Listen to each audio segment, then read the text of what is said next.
Welcome to the final ranking episode. This time we are ranking songs 151 through 200 because we just finished song 200 on Wednesday.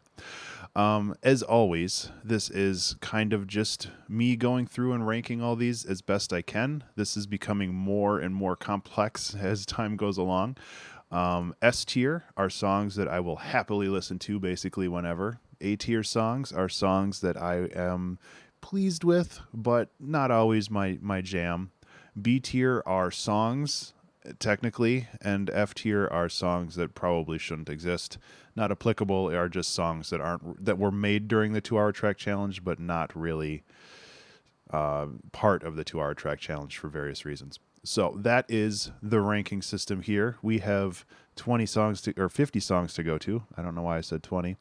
And we're starting with Future Pants, which makes me very, very happy. That's it. Let's go.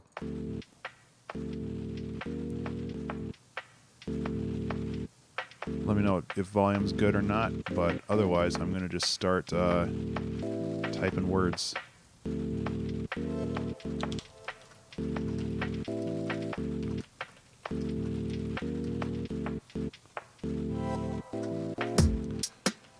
I really like this song, though. One of my favorite.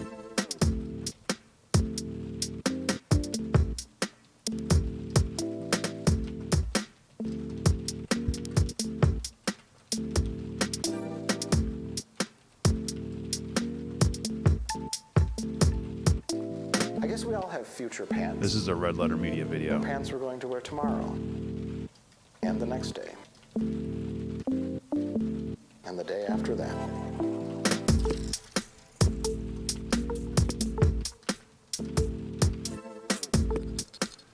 So, having the percussion on this staggered, like nothing's really on the grid, I think that helps a ton. And the day after that.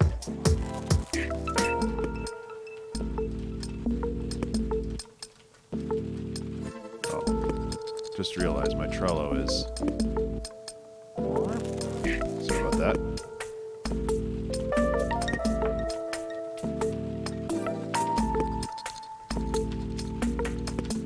And the day after that.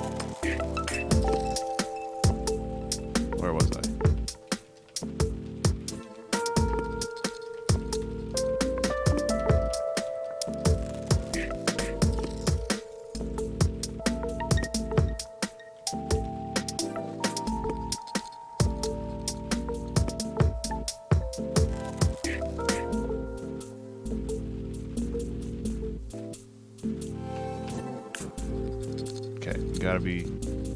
Gotta be accurate there.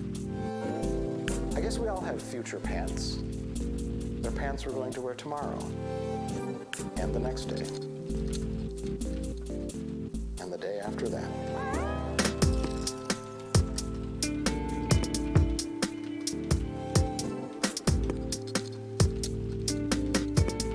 I think this was my guitar solo too. Because it's simple.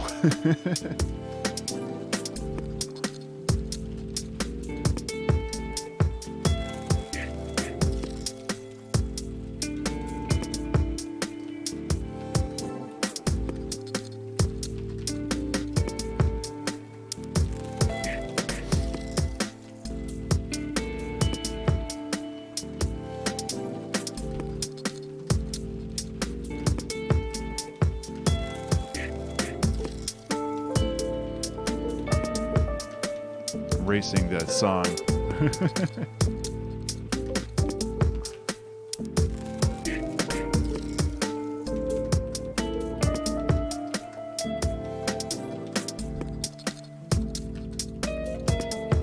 the day after that.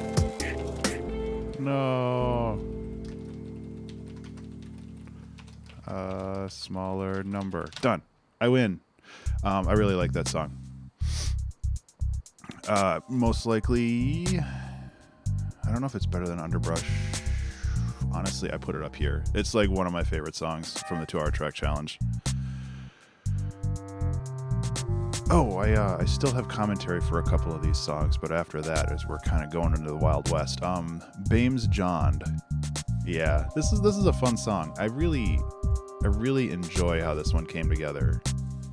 I feel this was one of those that I didn't really know what I was doing until all of a sudden it kind of came together. Where am I going? Album backups. Bames Jond. Do I ever know what I'm doing? Sometimes. So the percussion in this song is primarily sounds from a camera. So you've got like the shutter and then the winder. Some pretty cool stuff.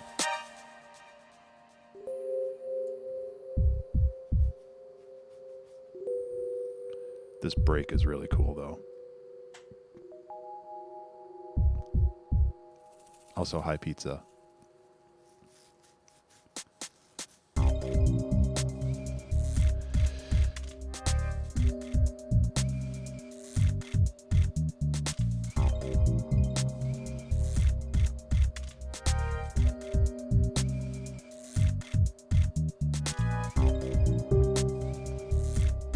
don't know where to put this one though.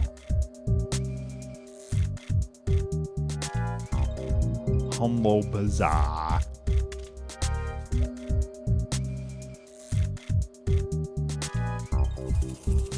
I know it's not in here. Honestly, I think it kind of goes in the somewhere in here. It's just like a quality song. But I also kind of feel like that's a little high.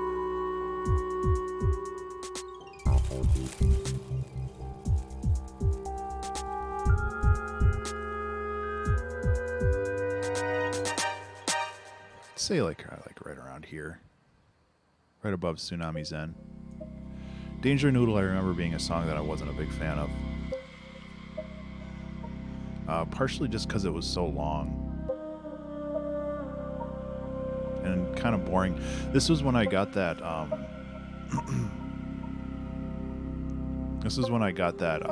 voice pack that literally everybody else on the internet also got. So I was really excited about it until all the music that came out like a month later all had her singing on it. And I was just like, well, now I don't like it anymore.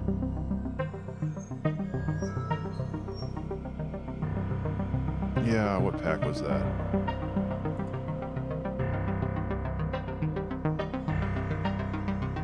It's a good pack. I'm just like... There's a handful of songs in my playlist that have that pack in it. And it bums me out. Hey, there we go.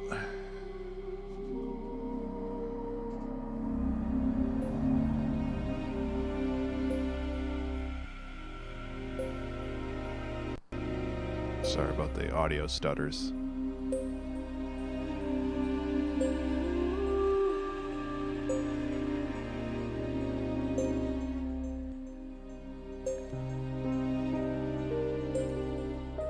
Yeah, it's not bad.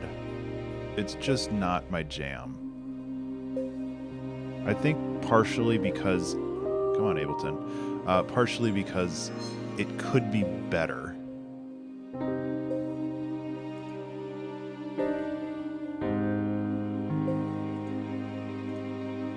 Yeah, Allura is the pack name. I was like loading up Ableton to look that up, but then I remembered.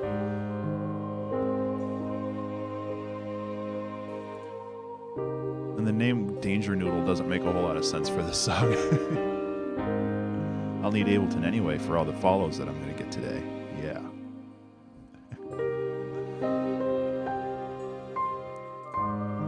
Like it's not a bad song. It's just not an S tier song.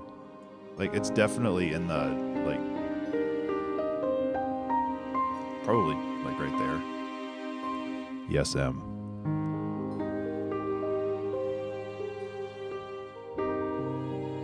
I've seen Netflix and chill. Oh no, we're not going to start this, are we? That's horrible. There's a bunch of those. I can't remember where they're from though. I think no, they're from Letterkenny. There's a ton of them.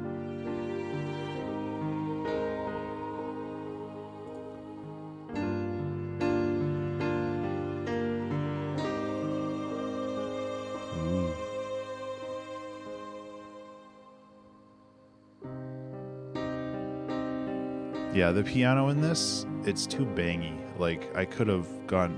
There's just things that I could do to this song to make it better. I guess that's why I'm not as big of a fan of it. Oh my god.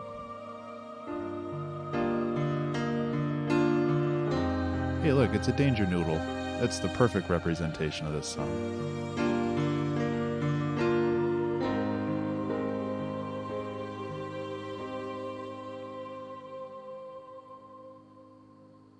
And then we go to a completely opposite tone.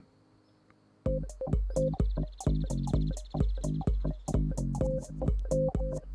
do like this song a lot.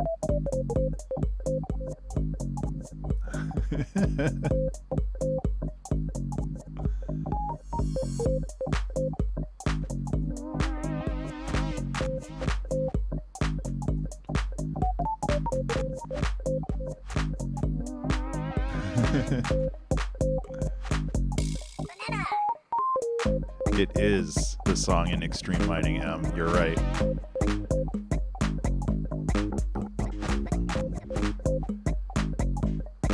It fits that game really well because it's very irreverent.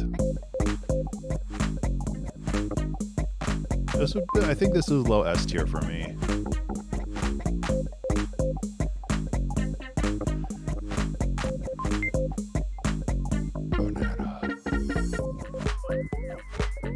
Bean buns.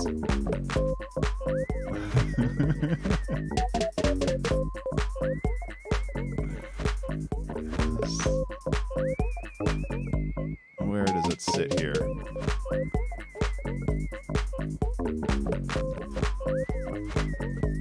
I think that's about fair.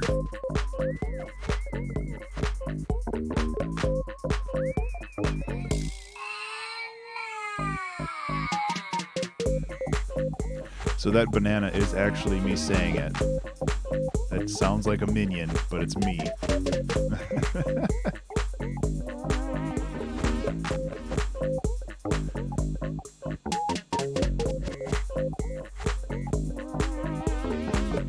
I think it's just pitch shifted up like two semitones or something.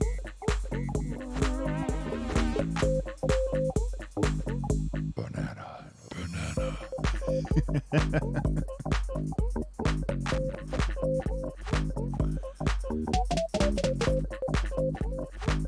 Oh yeah, and the monkey like sounds in the back.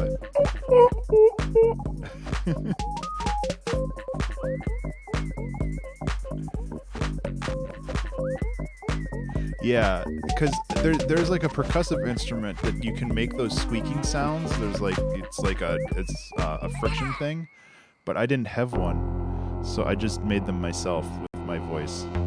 I remember liking this song a lot.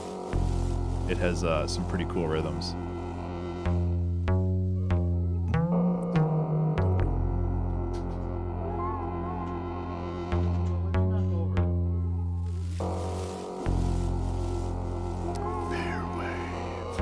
A little bit. I still have the Fearwave album. Yeah, it's only like 2 songs, but hey, Hound, what's up? We are ranking the 200 songs of the 2-hour track challenge. So we've ranked 150 of them so far, and we're going on the last 50 of them.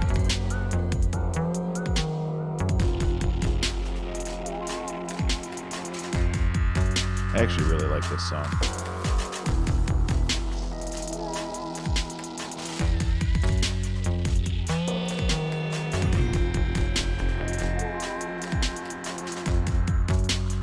It's kind of trappish, but not really.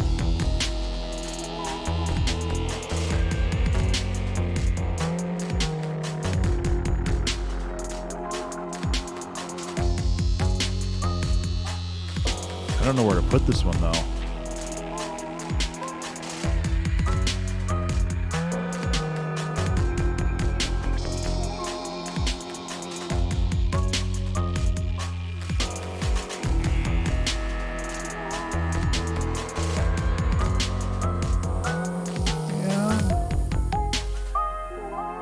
This is also,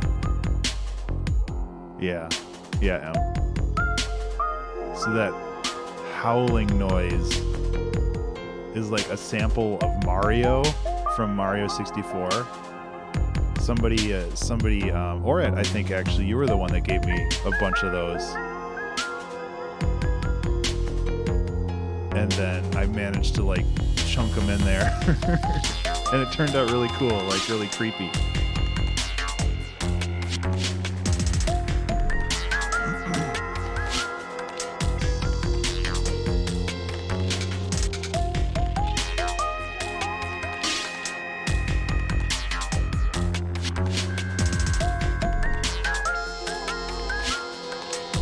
Cat cam is on point today.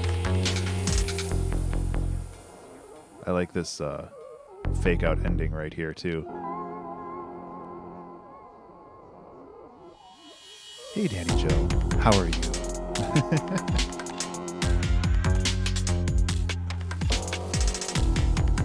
Oh, love you guys too.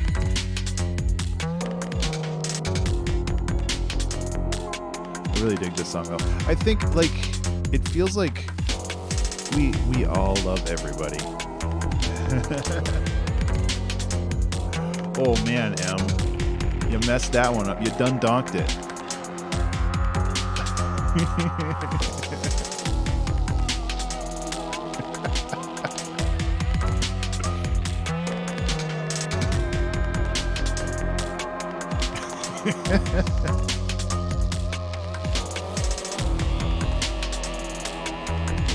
It's like part of me feels like this should be higher up. I love you, fan. That's okay. Mama!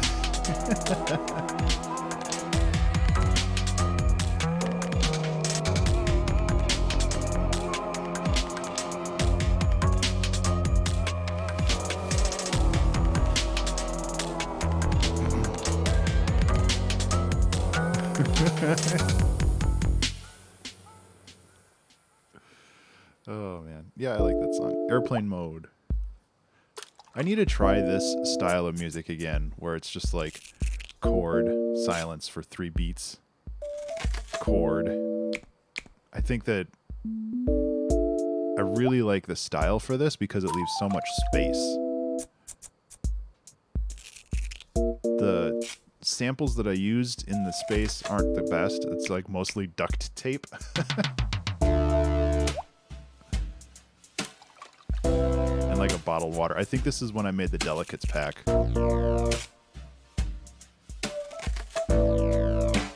Again, this is like low S tier.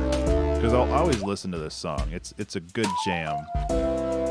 Maybe it's mid S tier.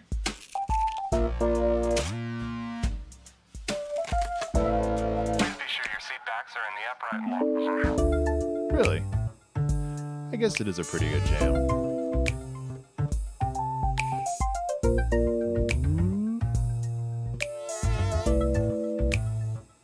I'll put it like right next to Torpor.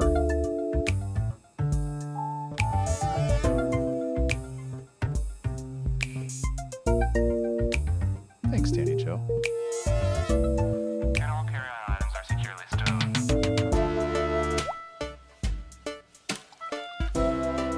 More melodica.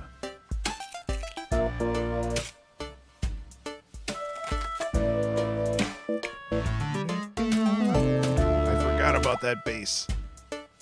Maybe this needs to go higher.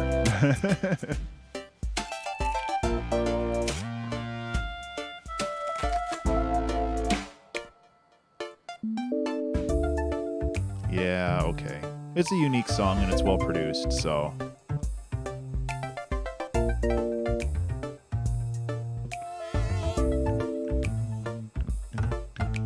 This track has it going on, though. Good job, Ben. Yeah, M.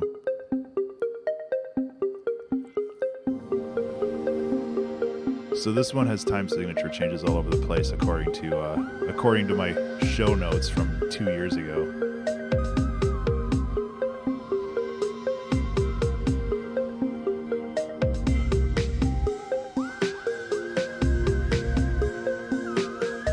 This is when I was in my phase of like repeated kicks at this. No, it was a year ago.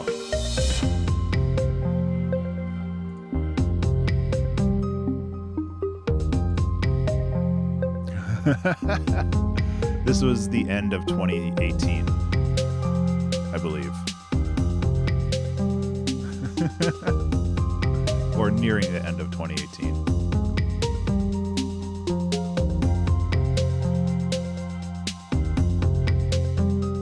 Yeah, so this was, where is it? Oh, this was almost exactly a year ago. It's Fox o'clock.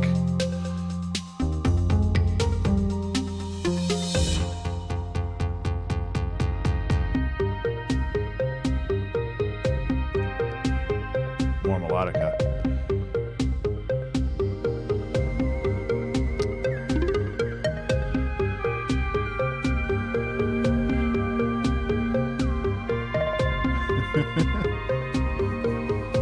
Almonds per season. I don't know how. I've been saying this a lot, but I don't know how to rank this one either. Is this like low S tier? Hey, Jank. I do remember liking this guitar solo. Yeah.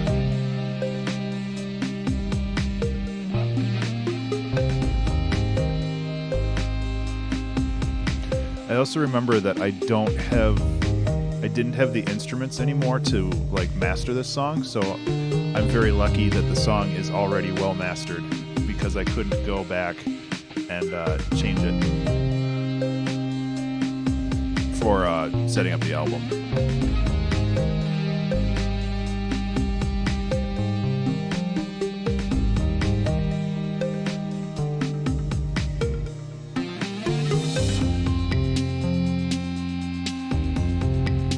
Risk of Rain. Yeah, like the echoey piano and having that really airy high end.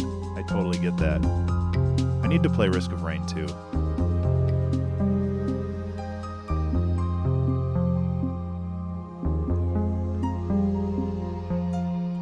I think this is low S tier. Oh. Current mood. Yeah, it's like right below current mood. This one sounds familiar. M.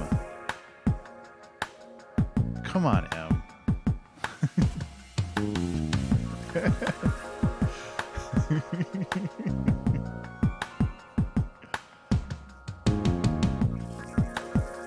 I really like this song. For a community-driven song, I think this one turned out really good.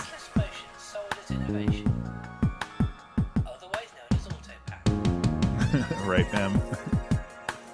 Honestly, I know certain people really like Techno Frog and want to protect its position. But I think Senseless Motion kind of beats it out. Actually, it's pretty high up on my list. I think it's like right under Epiphany.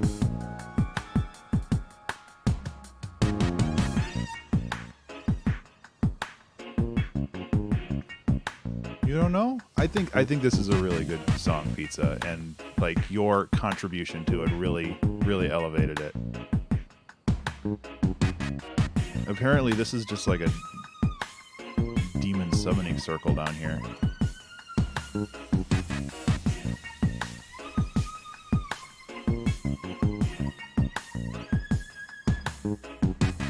Senseless Motion. Sold as innovation.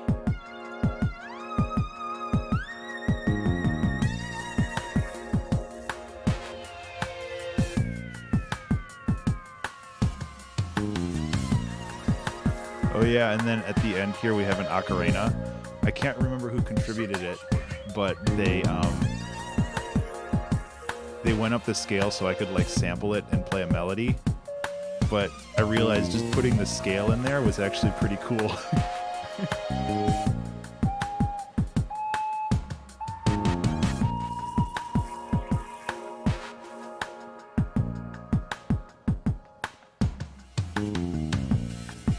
I like that song.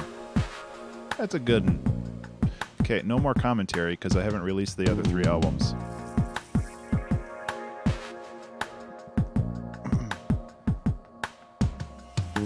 Oh, I'm sorry, Danny. Was that you? I honestly can't remember. Like,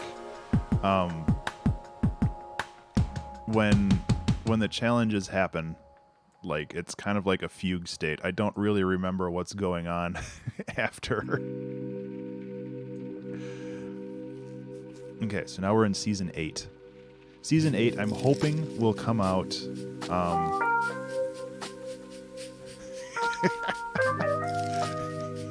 AutoZone. This show's sponsored by AutoZone. I'm hoping season 8 comes out next month. Maybe even a little sooner.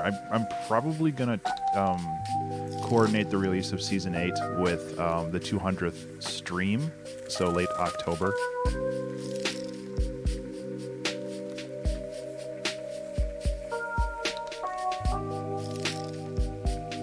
Yeah, it's all good. I really like this song. My problem is there's going to be a lot more songs in the S tier moving forward.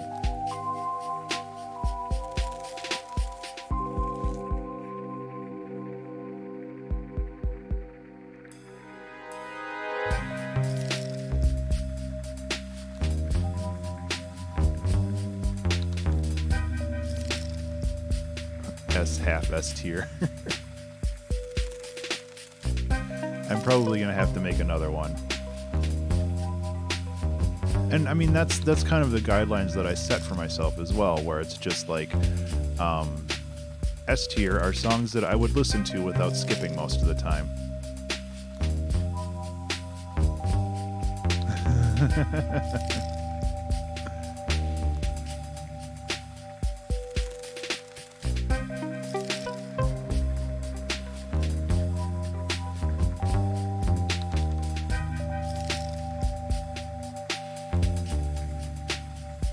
Maybe right here.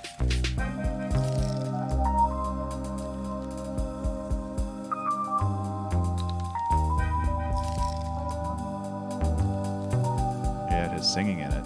I don't do that as often anymore. I need to start doing that more.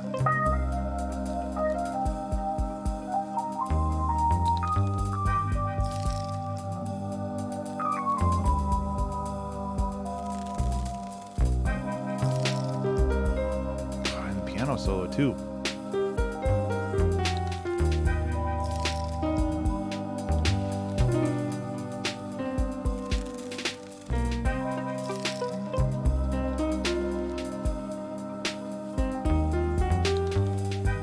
Is higher up. Can always tune myself.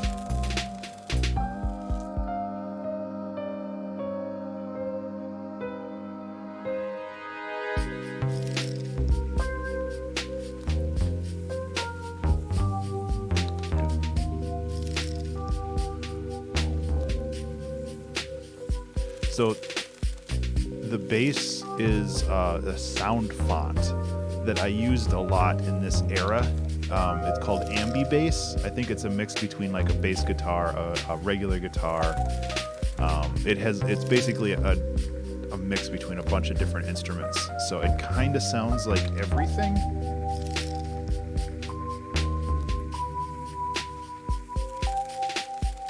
And I really liked how smooth it is. I need to get that sound font again though, because I don't have it right now.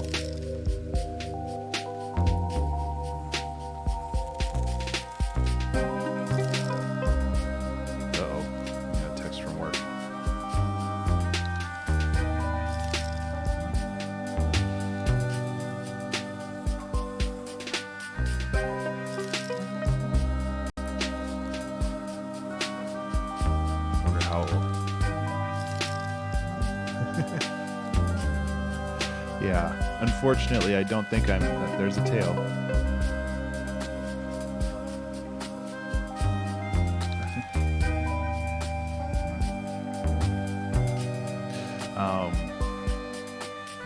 Yeah, I'm unfortunately going to have to name it Mushroom Emoji for like Spotify and stuff. I don't think that they'll allow special characters. Those will be in Season 8, though. Season 8 will go down to Sleeping with the Monsters. It's going to be a little bit bigger because I had that break.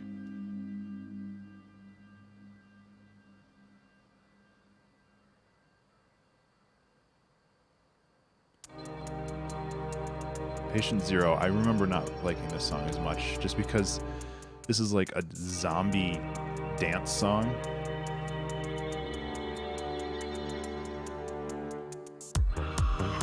Sorry, I don't like splitting my attention too much here, but I have to make sure that I don't.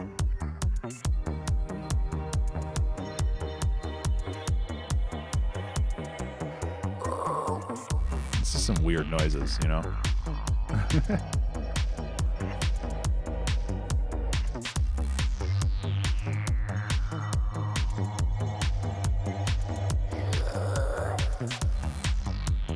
I did make those noises, though. So I guess that's something.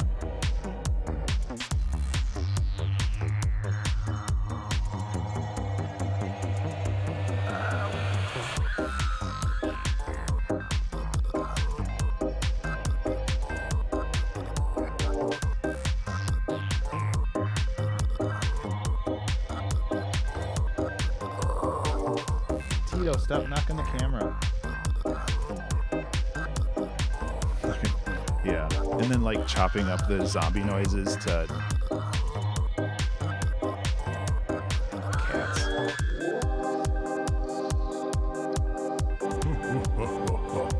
Oh yeah, we did sneak the Wilhelm scream in there. We've done that in a couple songs. Honestly, this is like mid A tier. It's a good song. It's just like, meh, it's not my favorite. Kitty, get back into your bed.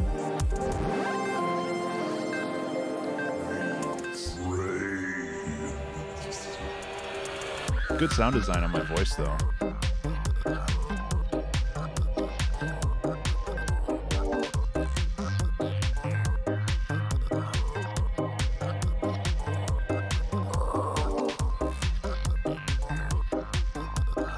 So I guess now that all of these songs are ones that are on Spotify, I can start building the S tier list, the S tier playlist.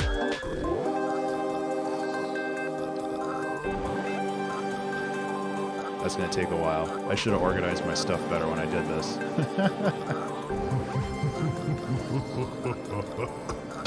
Dad malpractice, yep. The coughing as the...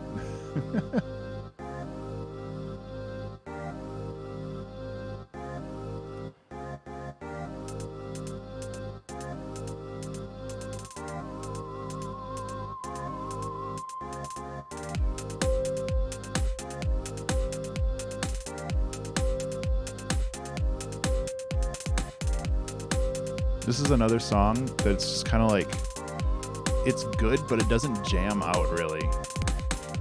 It also has, I feel, the most annoying and boring lead in the world.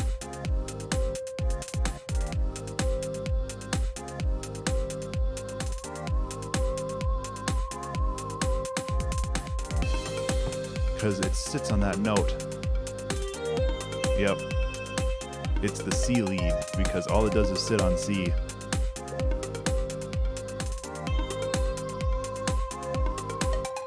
Moxie or Felon, inaudible C.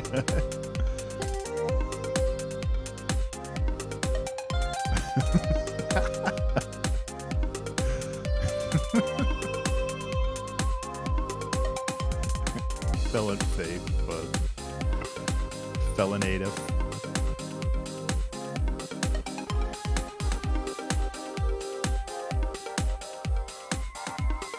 So Inaudible Leg actually comes from a Twitter post. Jeremy from Red Means Recording posted an image of like a screen cap of a SpongeBob SquarePants episode where the closed captioning was inaudible leg. So I was like, that's a dumb name. And then I made a song.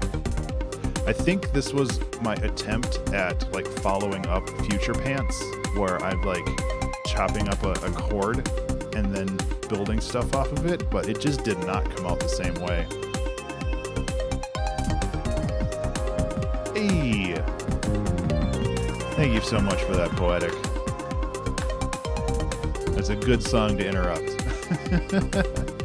Really, what you should have done is you should have done that during the Senseless Motion song. And got some echo going. I'll get you a little piano when this song's done.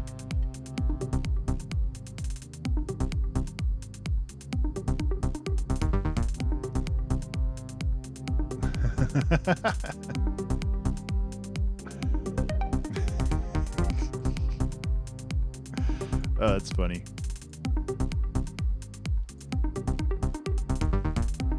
Yeah, it's all good, man.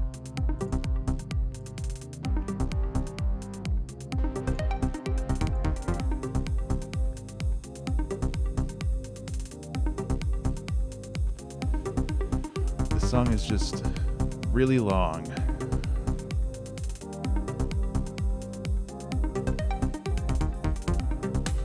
It's not terrible, it's just not my jam. I'm excited for 17 completely mind-blowing facts about outer space. Like, this block right here is really good, and then this block right here is really good.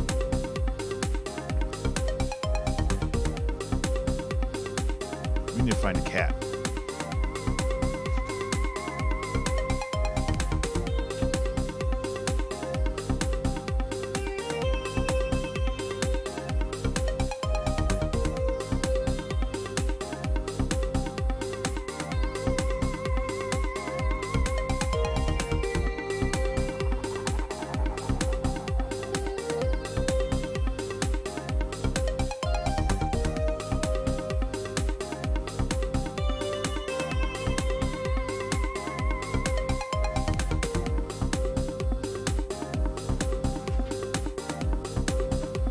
There we go. That's much better.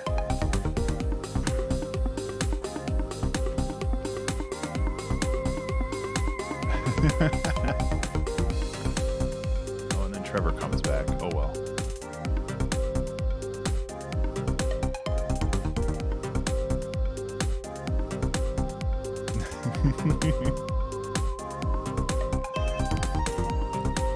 It's just this lead is so boring. When I mix and master this album, I am going to go back and try to fix this song up a little bit. I don't do that too much, but I feel like this song could benefit from being less bad.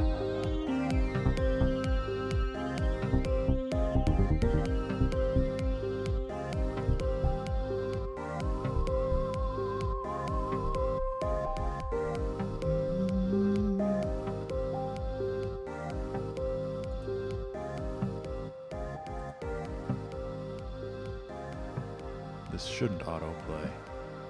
Okay, good. I figure while I'm here, I can start work on...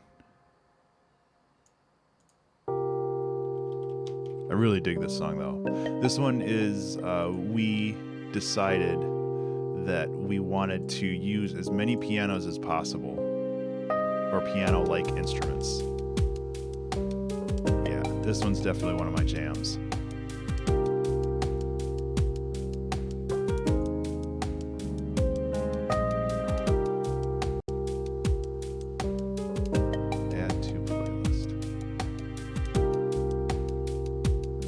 I'm not adding all... Am I adding... Okay, here's a question. Should I add all the songs to the playlist and just organize it by ranking? God, that lead is so good! Yeah, this is definitely like...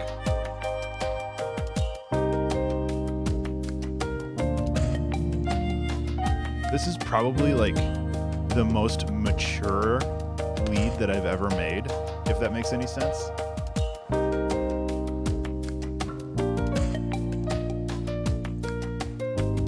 It just sounds really good.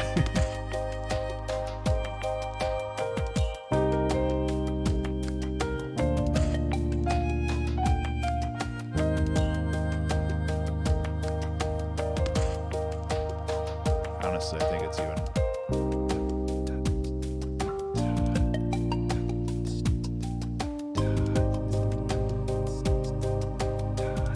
You should just do the S tiers? Yeah. That's kind of what I was thinking too. Bottom to top. So you start down with like Unfortunate Foyer. And you end with Every Door That Closes. Interesting, I didn't think of that.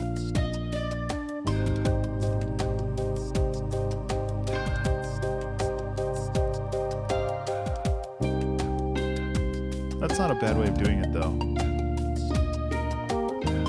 But can you let me look at one of my playlists. Maybe you can like choose the order that you played it.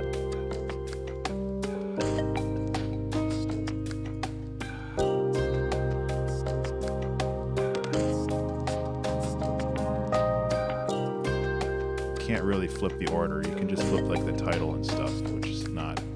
But maybe these aren't in a particular order anyway.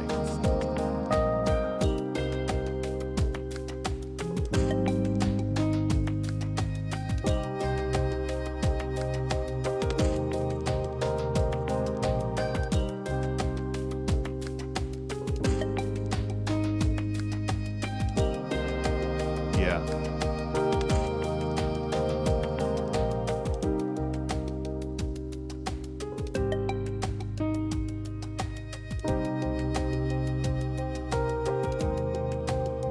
Don't eat yourself.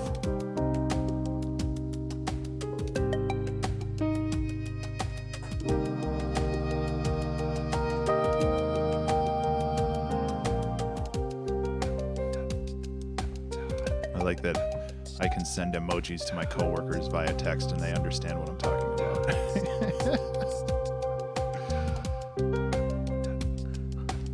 Right, Em?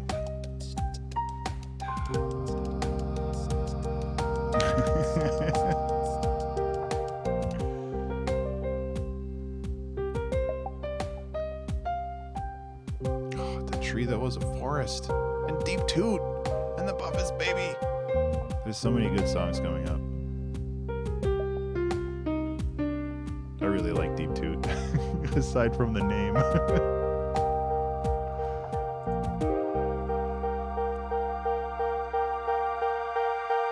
Deep Doot. No, that's the Forbidden Donk. We gotta make that song still.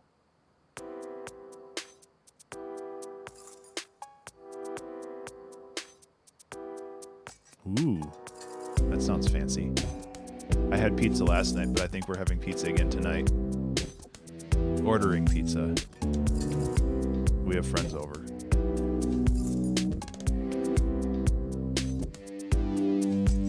And also pizza, the person in chat. It's not my fault that you named yourself that. Because I know there's a reaction coming from you. If you're still here.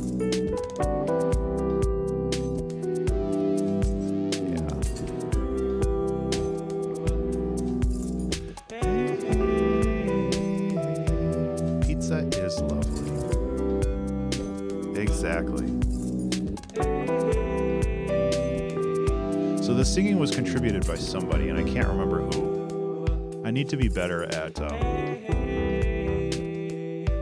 like writing that stuff down.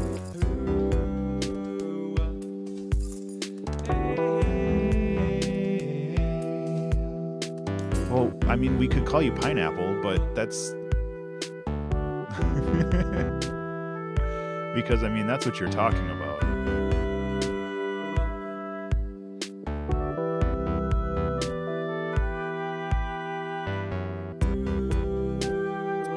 I don't know where to put this one. I have mixed feelings about it. Like,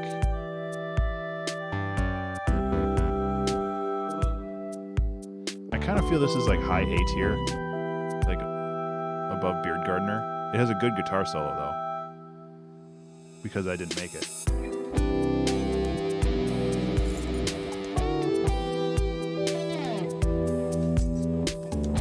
I think this was Carbonic. Excuse me.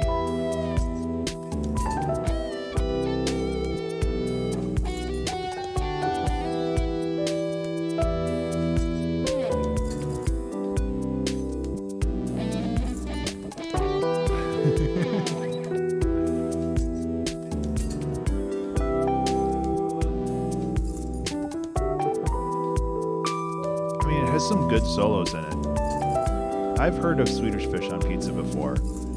I don't know why though. It's not a bad song. It's just awkward to me for some reason.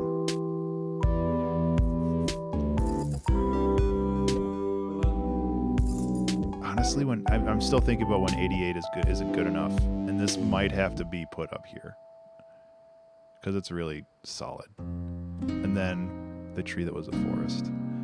This song is my jam. I don't know if it's better than For Every Door That Closes, but it's like very high up there.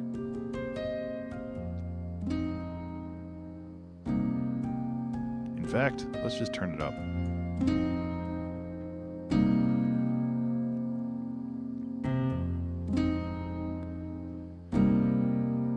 Everybody needs a friend, so we're going to give him one right here. It combines basically everything I love about music and art in general.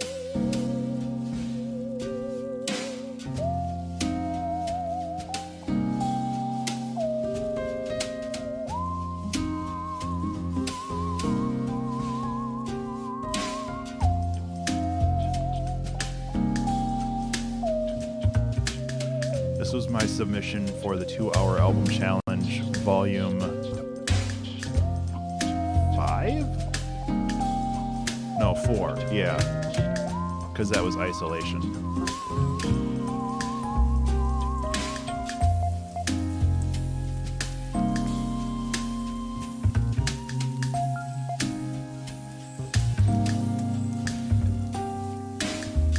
This is also a very mature melody as well.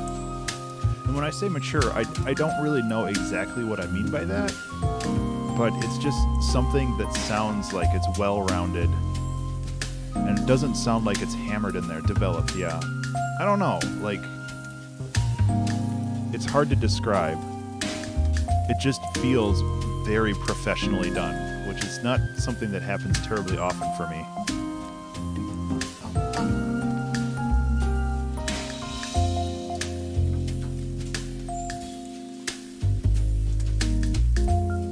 Those little synth blips are like perfect too.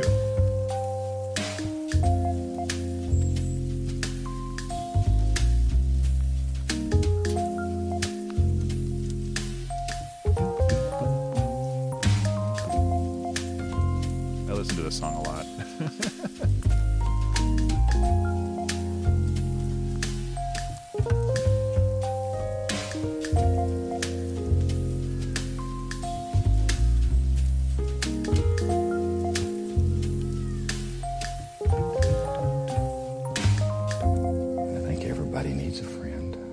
We're going to give him one right here.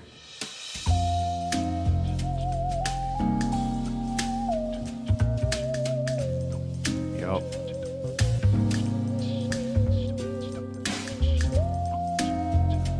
I have no idea, Fen. Fries are always good, though.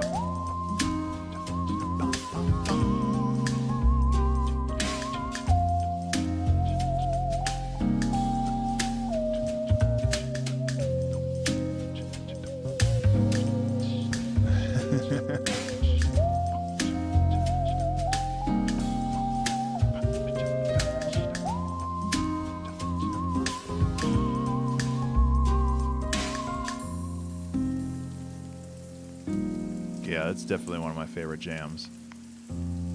Jammy jams. Can we just start calling, like, jams, like, your favorite song, pajamas? Is that a thing that we can do? Because I kind of want to do that.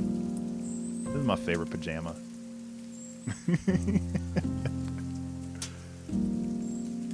Damn it. Well, that's too bad.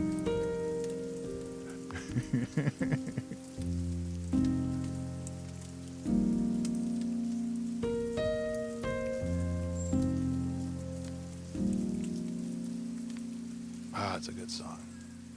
Then we move on to Deep Toot, which I actually like a lot too. It has some pretty cool, I think this is in 5/4? 3, 4, 5, 1, no. I'm missing a song. No, it's right, it's the next song. Are these out of order?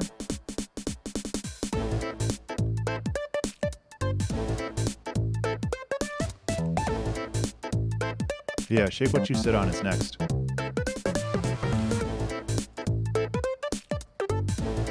Scared me. Again, this is a good song, but it's not triple S tier. It's a boop.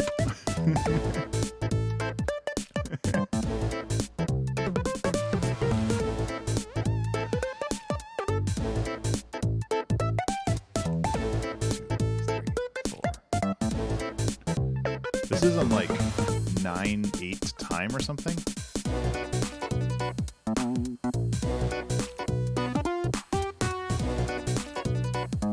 It's very, very solid in the S tier though. 2, 3, 4, 5, 6, 7, 8, 9, 1. Yeah. It has that extra 8th note in it.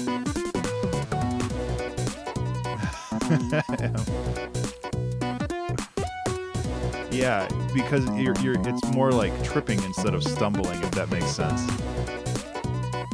Because 9/8, you're taking that extra step and you're like tripping forward.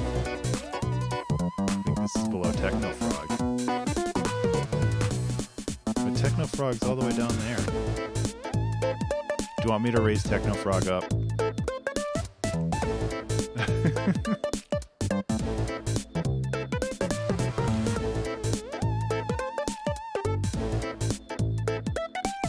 Okay, how about this? We'll put Techno Frog like up here.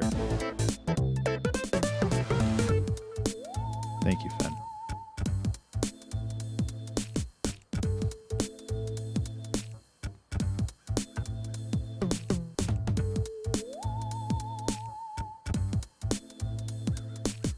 So deep I could feel it. Thank you, Em. I like that song though. I remember struggling with this song.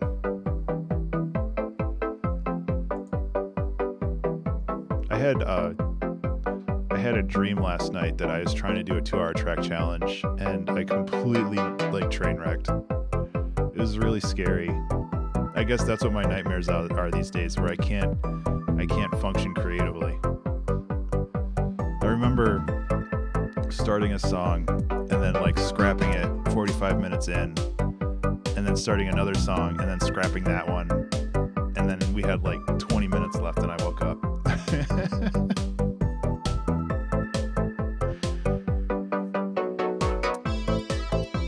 This song's not bad, it's just not interesting.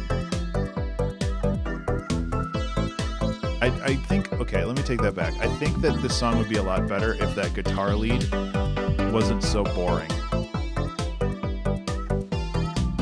Yeah, see, it's like an anime.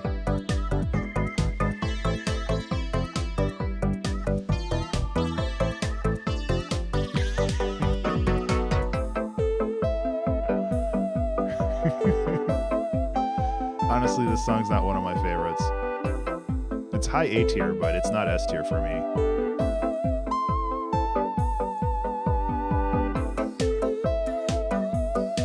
It's just something about it doesn't jam with me. Personal preference.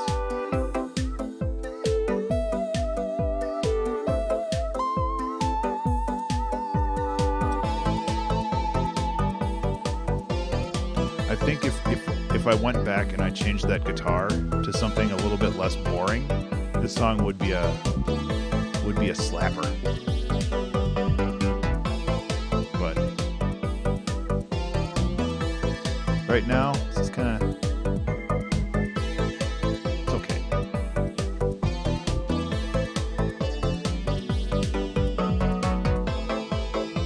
But the next song, actually the next two songs,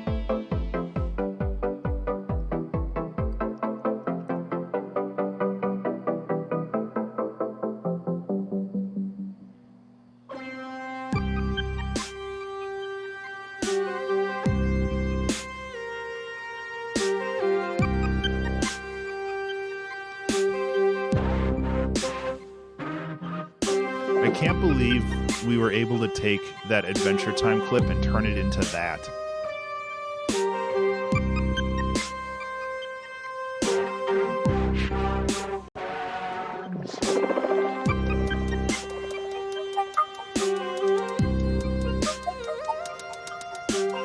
Because that is a direct clip from Adventure Time. I didn't re-record that. I don't know how vocoding works, even when I do it right. Thank you, Em.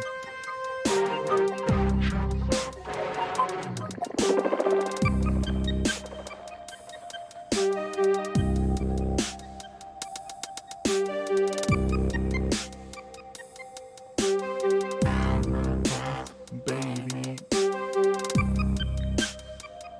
It kind of is, Fen.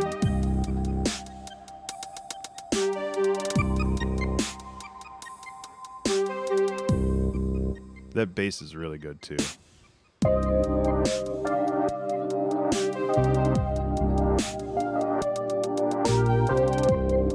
Yeah, and that's what we did in this one, Fen.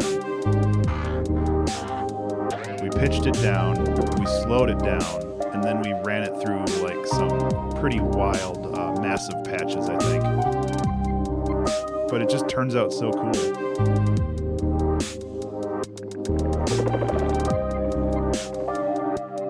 I like this song a lot.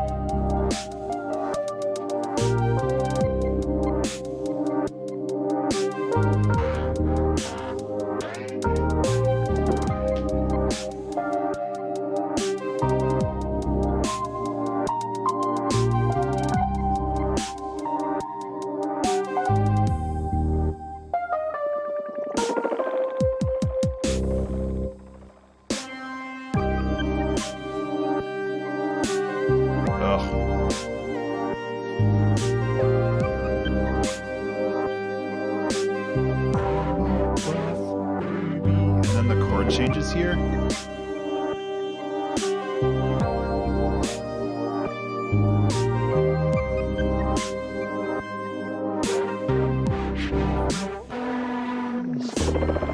This is like, oh, it's so good.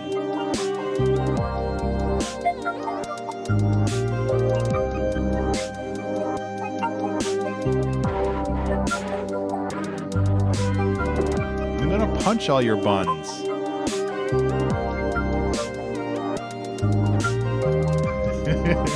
Wash all your buns, that was pretty good.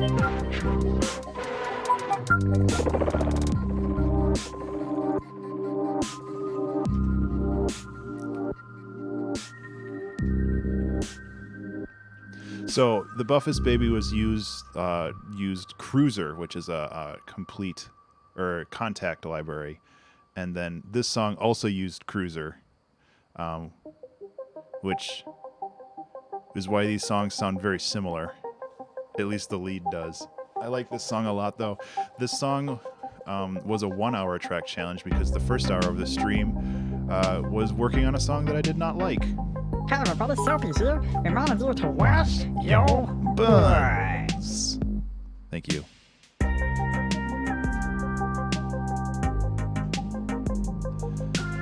My favorite part of this song is the bass right here. Illegal.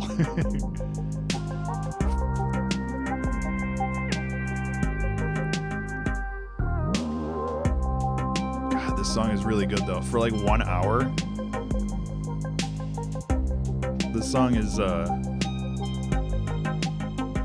yeah. I have no idea how I did that massive patch. Yeah, Danny? I'd love to hear that.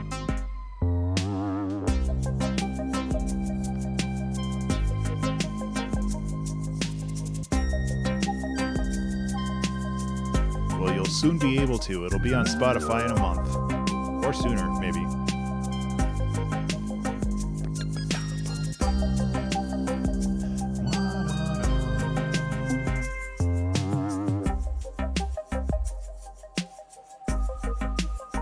And when I talk about like music that is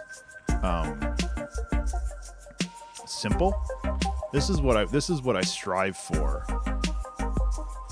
Like this song and Apoapsis, like all of these songs up here, they only have like 7 or 8 layers. Hey Gru, I'm not doing any requests right now.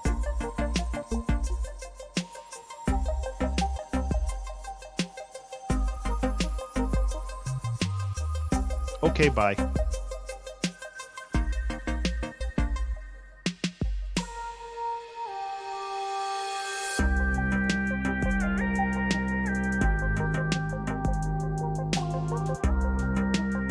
Yeah,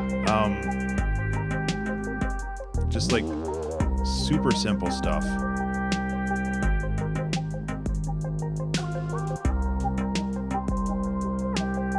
And I just need to work on like getting that simplicity without ruining it with complexity. And that's my problem.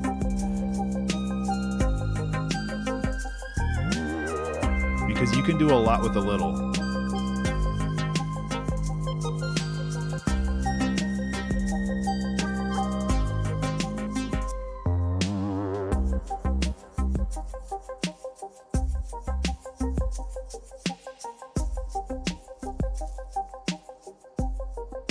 Yeah, I agree. That's why I put it right here. Honestly, I think it's better than the Buffest Baby. I have no idea, Em. I'm going to have to go back and watch that stream. So, loading screen. I was having issues with Ableton. I'm going to lower the volume because Famitracker's loud. So, I was having issues with Ableton loading. So, I started making a song in Famitracker, and then about 20 minutes into the stream, Ableton finally finished loading. So I exported the stems from Famitracker, and I loaded that into Ableton, and then I finished the song, which was actually a really fun way of doing it.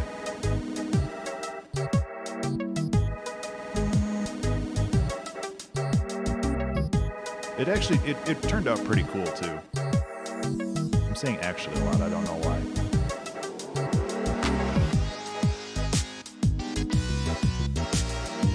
That squelchy lead is pretty cool. It is like warp, warp, warp.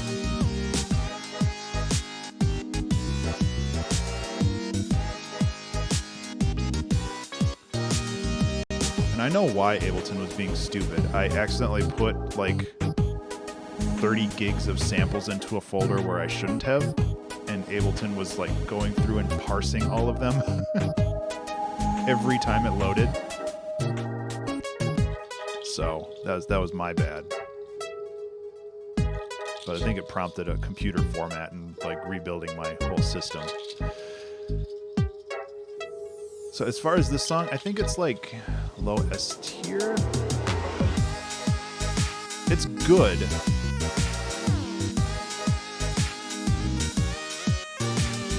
I think that it would fit very well in like a video game. You know? I think the problem is the structure of the song, because right there was a loop.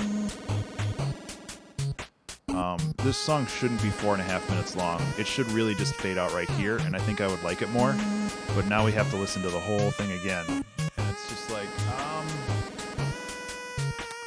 no. So when I do this song for the album, it's most likely going to be chopped down. Just because it doesn't need to be listened to again if you don't want to listen to it again. I'll put it in with the other Family Tracker ones because that's kind of how I feel about it.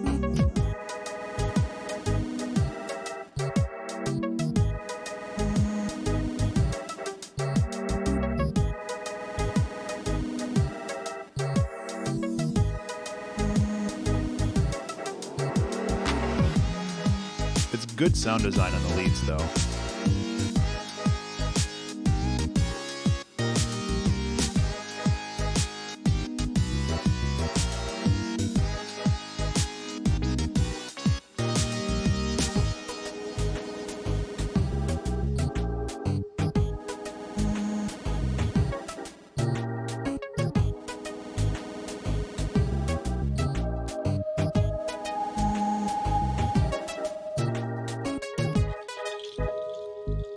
I use the little walnut shakers there too. I don't use those very often. They have such a cool sound.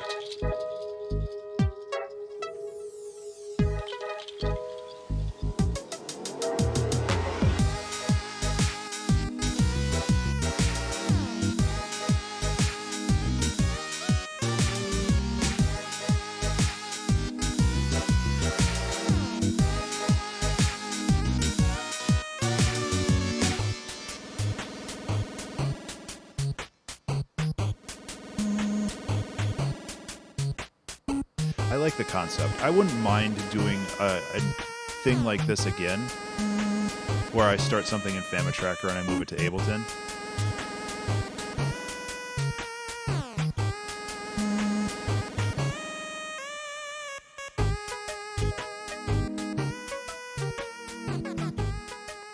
Really am. Do you really feel that way? Because I feel like I've made a lot of pretty unique songs. I mean, I'm not saying you're wrong. And then we have this weird. We're gonna go, but it doesn't really sound like anything. I'm probably gonna cut that out for the album.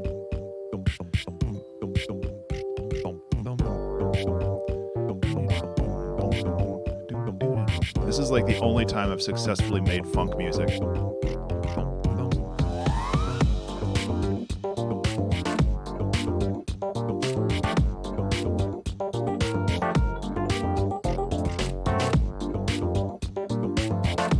This has to be pretty high up too, I think. My God, that waveform.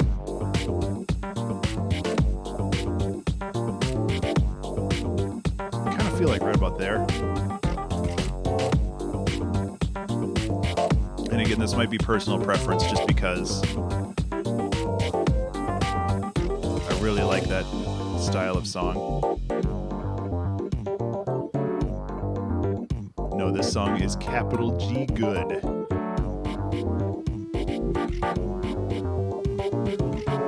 Plus, we get to use garden sound beatboxing. 2, 3, 4. Fucking Nicolas Cage on a sequin.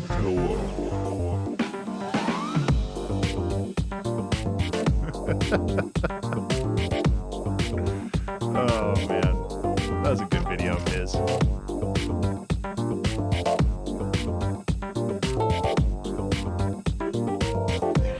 Right? I was just thinking about that too.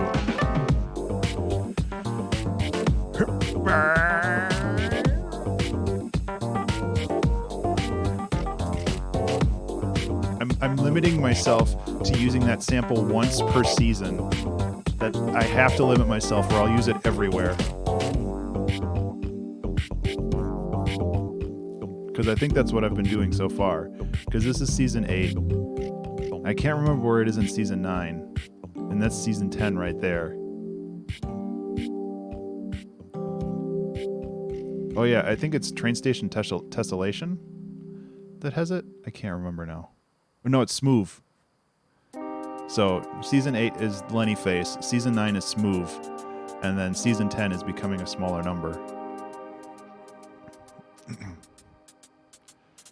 I have mixed feelings about Dad Malpractice. I really like the name.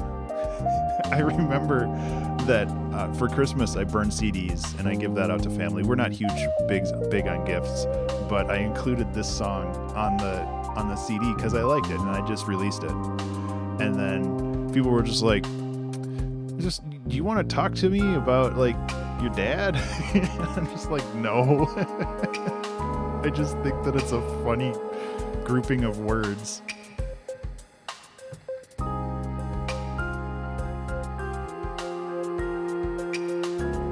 That's a kazoo right there. Doesn't really sound like it though. Dad mall practice. Dad blart mall cop. I kind of feel this is like high A tier though.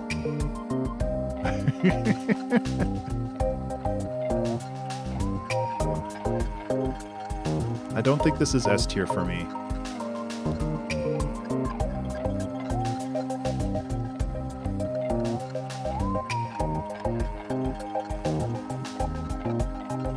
I've never seen any of those movies.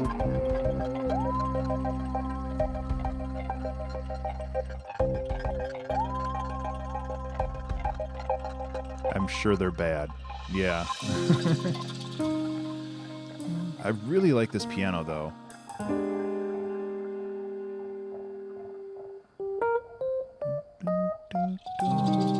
Sometimes you just need to walk up a scale. 11 years ago. Oh my God. I'm so old.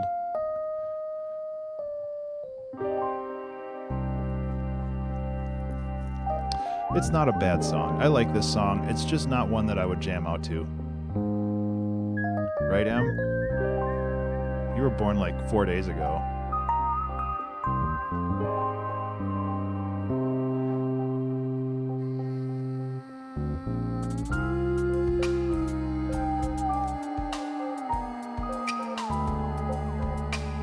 Sometimes when I think that I don't do chords, like unique chords, often enough, I need to listen to songs like this. And I know Fibonacci's Legacy had that. It's just like, there's some really cool chord stuff going on in some of these challenges.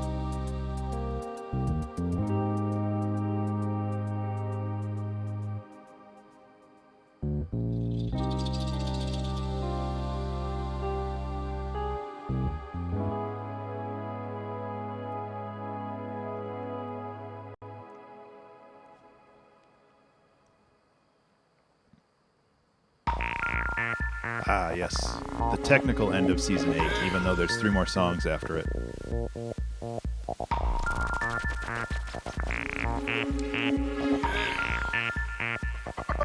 I'm not as big of a fan of this one. I like it, but I think that that boom boom boom sound gets a little annoying. The number you have dialed cannot be reached, and that's okay. More pizza.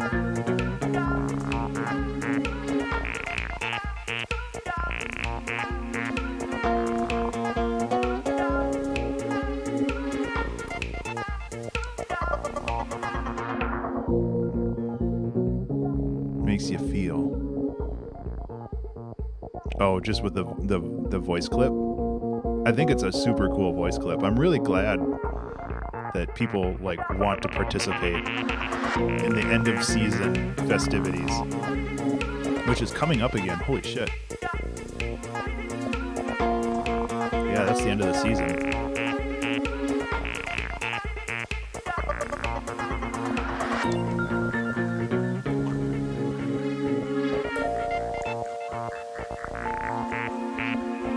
No, that's way too much pressure. And it would throw off the album lengths.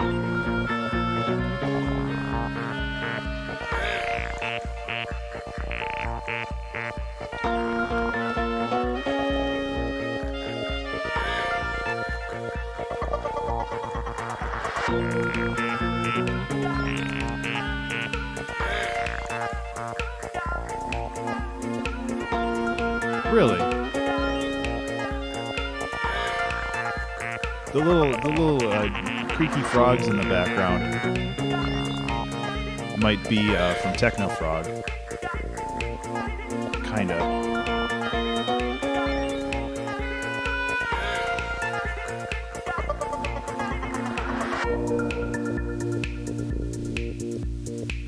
I really do like this part where it has like that heavy tape hiss.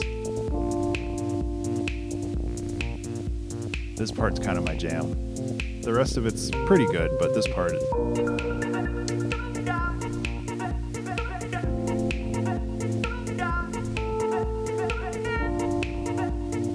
good song. It's just a little schizophrenic.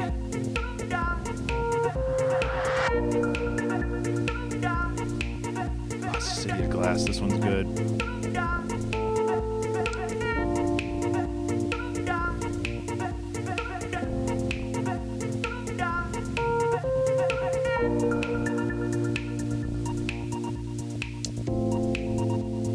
Yeah, that heavy tape hiss is really nice. The number you have dialed cannot be reached, and that's okay.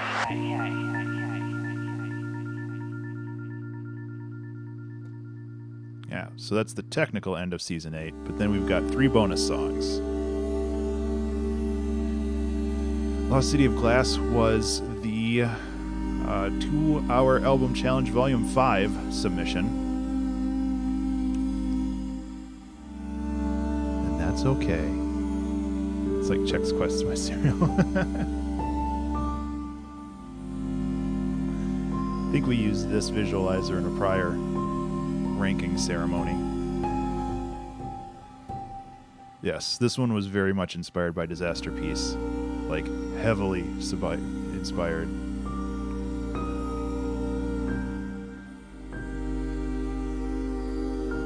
Because I learned about, like, his stacking fifths.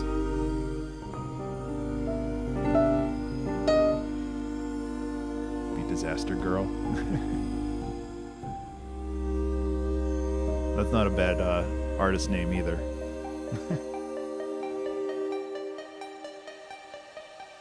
Yeah, that ARP that just kind of dissolves into nothing. That's so good. And it's very, very much him.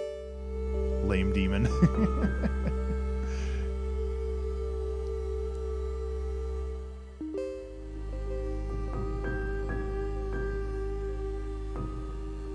This song's honestly pretty high on my list. I need to go back, and when I redo this song for the album, I need to double check the sub bass, because I don't think I chose a lot of the right notes.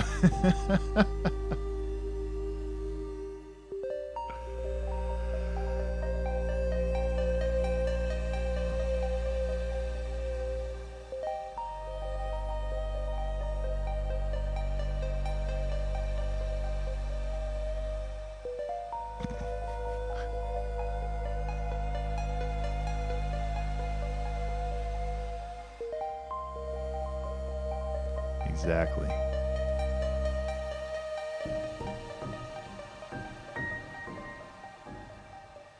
Uh-oh. Subscribe to Bean Borns. It's Subtober, or September, I guess. One of the cool things about the myth/legend theme for the 2-hour album challenge was that a lot of people had like the first half of their song be very minimal, and then like all the drums and stuff kicked in for the rest of it. I thought that was a really, really interesting theme that emerged through all of the songs that were submitted.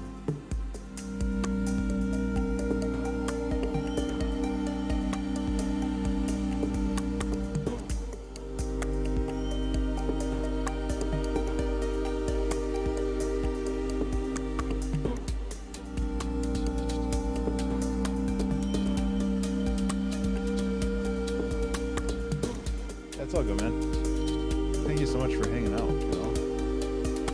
Otherwise, I'm just talking to myself. It's no big deal. Can't believe we're almost halfway through already.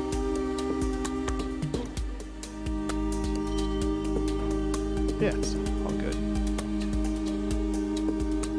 You gotta stick around for Lenny Face.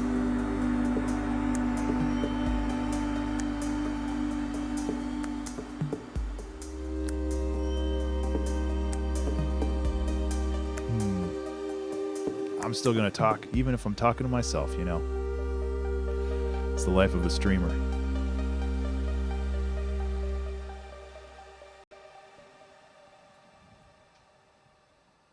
That's such a good song. So I think this is when I just got Splice, and I was downloading a bunch of random samples.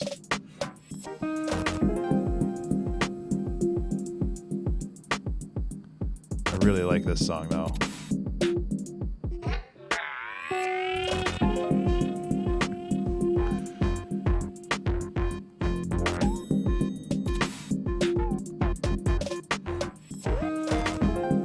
Yep, the start of the Madame Berry trilogy.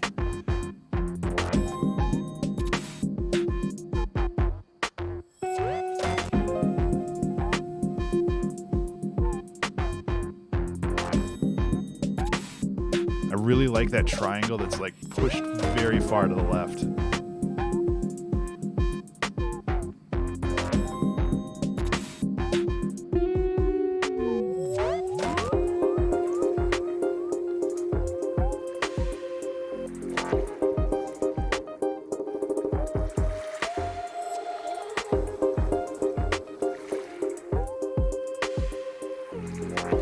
This just has so many cool ideas in it. I have to put this higher. Like, it's not a perfect song, but there's just so many really cool ideas in it. And it has that.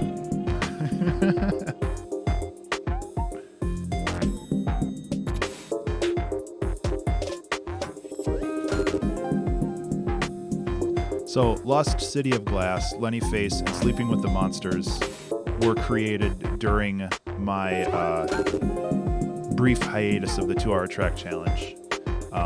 So I skipped a season January through March, which is something I might continue to do. And yeah, like sometimes I just do 2-hour track challenges because I still stream on the Wednesdays. I just don't guarantee a 2-hour track challenge. But sometimes I just want to jam out. And that's what I did. That's a really cool song. I like that one a lot. Sleeping with the Monsters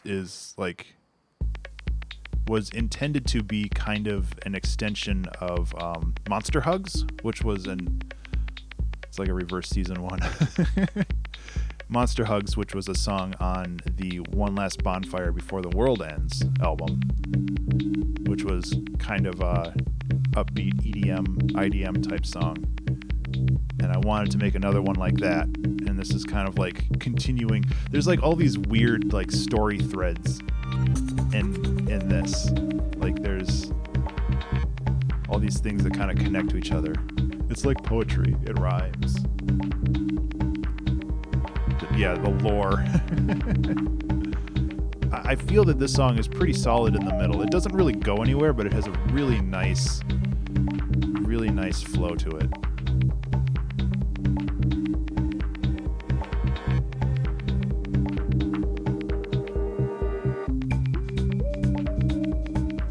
Starts out the sequel of Gotta Go. I was gonna say what we gotta come. I don't know where you're going with that, but gotta go back. How you like it?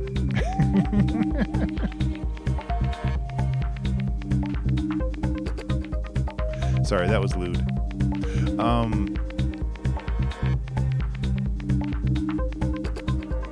I don't know where to put this. Nothing. Don't look into what I said.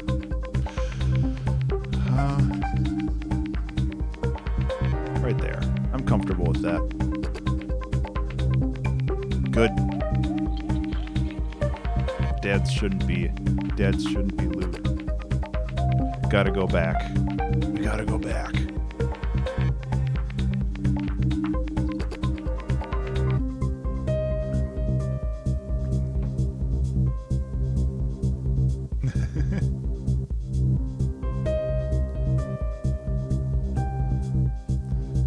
Dads shouldn't be lewd.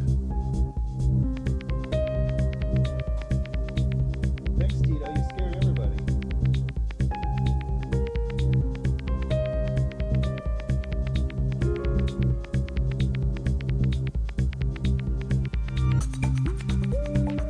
It's just a solid jam. That's still Trevor.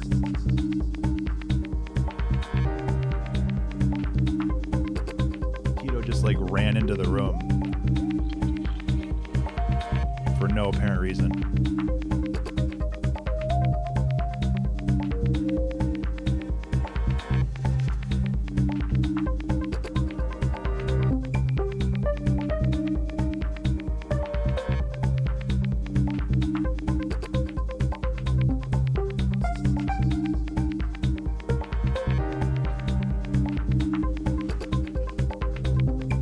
Yes, Em.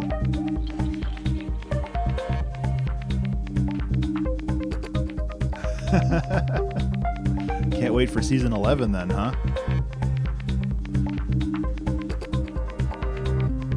That's awesome, Em. I like that a lot.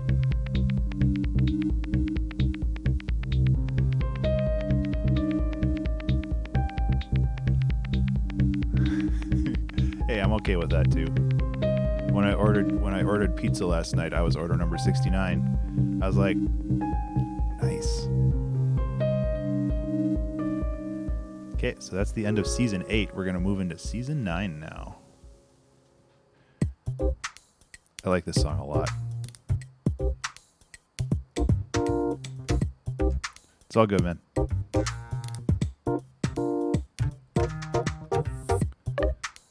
I like how cute this song is. Yeah.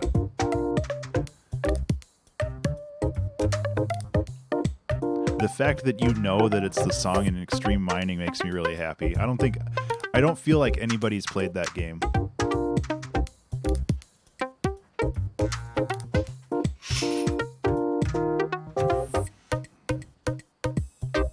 I really like the title for this too, the Train Station Tessellation. It's just fun to say. Honestly, this is pretty high up on my list too.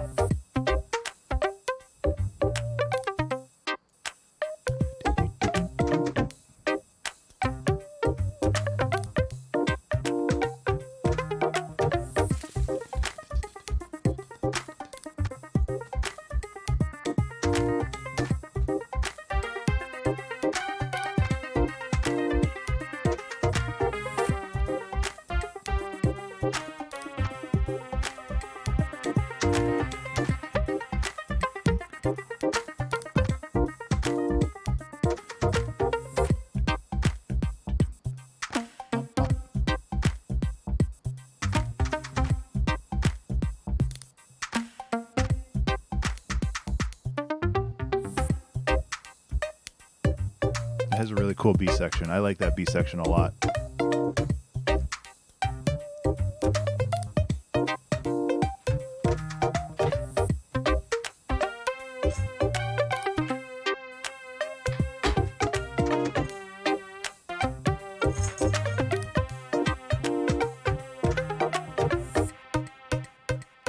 Ooh, I'm jealous, Sven. That sounds really nice.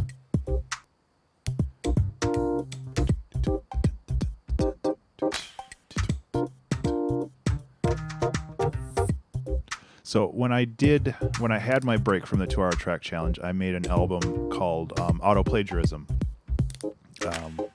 which is a patron exclusive album. But what I did in that album, I did a lot of that like repeated kick thing, and I kind of got into a rhythm of that for a while. I used that a lot.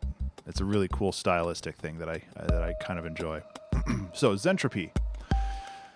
This was my submission to the 2-hour album challenge season, or volume, what would it be, 6? Yeah, volume 6, where the theme was Zen. The Secrets of the Universe sample, which I talked over right there, is from the movie UHF by Weird Al, which is something that I've been holding on for literally 10 years, trying to find a place to use it. I like this song, but it's not my favorite. Hey everybody, Soapy here. Oh my Reminding God. you to wash your butt. Wash your butt, everybody.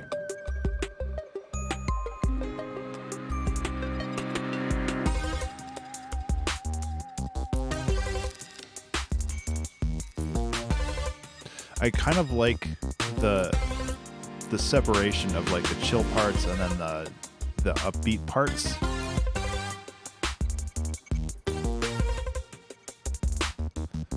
But I feel like the upbeat parts could, sorry, wash your buns. The upbeat parts could have been like a little bit better executed.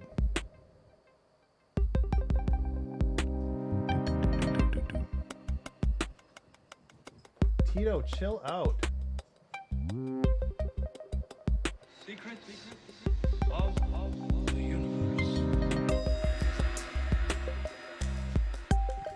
Because Because it's like, it's kind of similar to Night Hunt through New York, but Zentropy is just kind of like a little bit less good than that. I would say it's like right about there. Mid S tier. I dig it, just not my jam.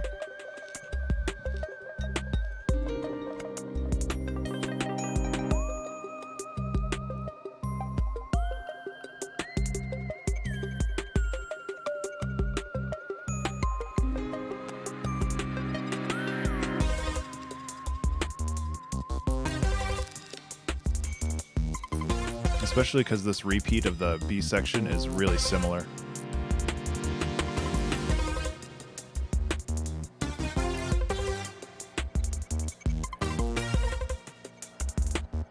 Oh, now we got Tux in the chair.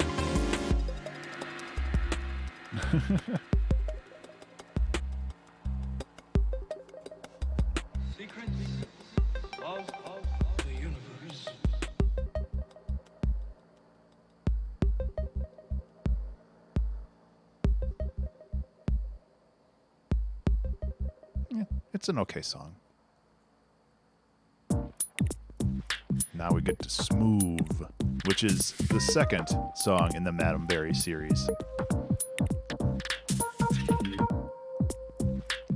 I like this one a lot too. Lots of repeated percussion.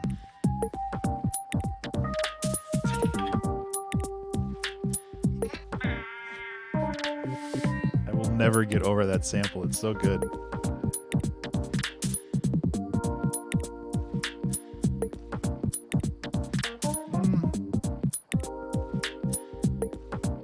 I don't know where to put this one.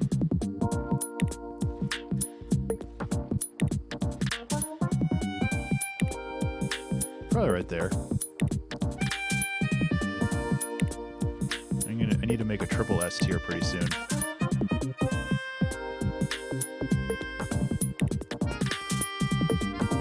Yep.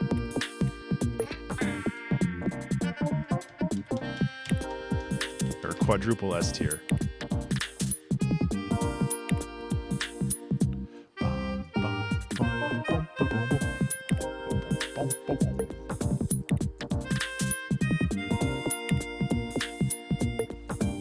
Everybody gets a promotion.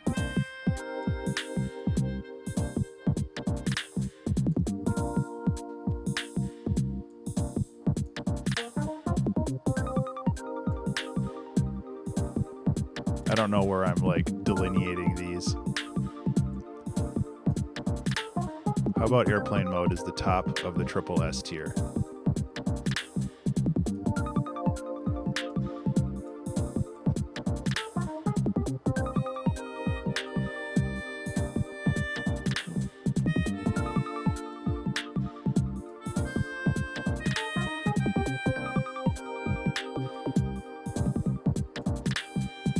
I think Deep Toot should still stay up top there.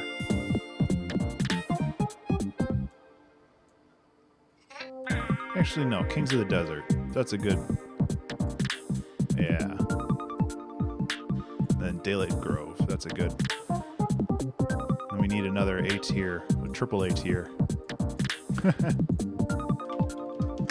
This is not the best way to organize this. Oops. Next time I organize this, it'll be a little bit more manageable.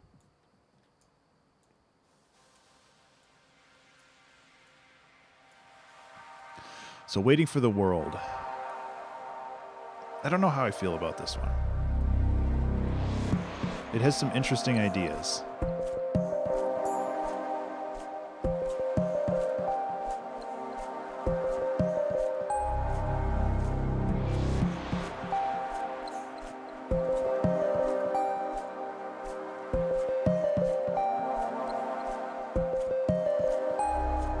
There. Now we're organized again. I think my main problem with this song is it doesn't really go anywhere. It just sits on that one melody for the whole song.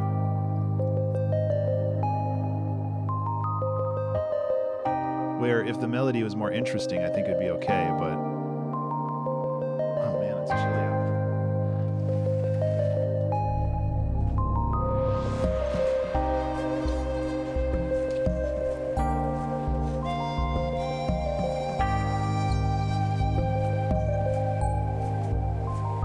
kind of feel like it's in the high A tier because it's a good song. It's just not.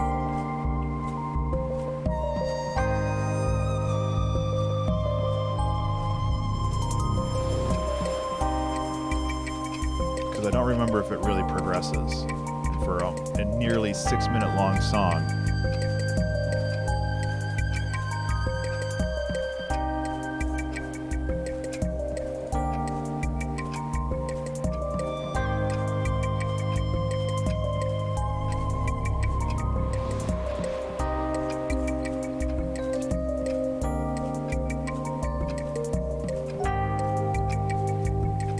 Mesmerizing though. It's got that going for it.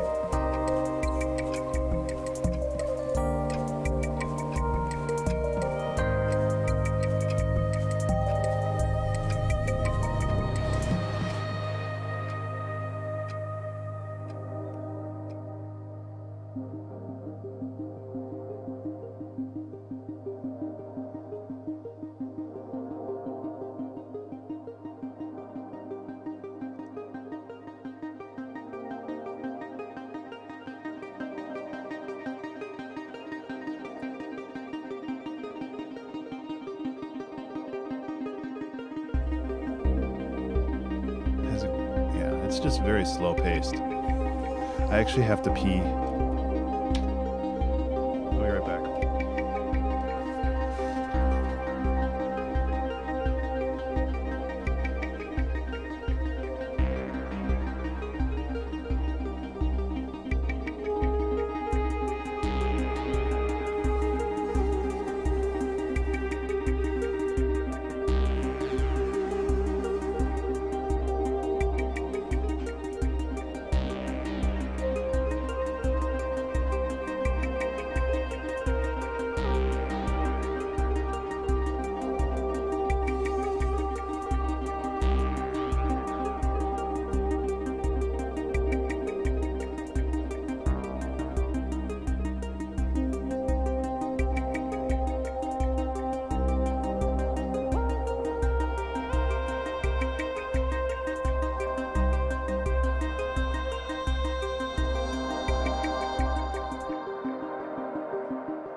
Hi everybody. I'm back. I got 2 Oreo cookies that I'm gonna eat. That's exciting.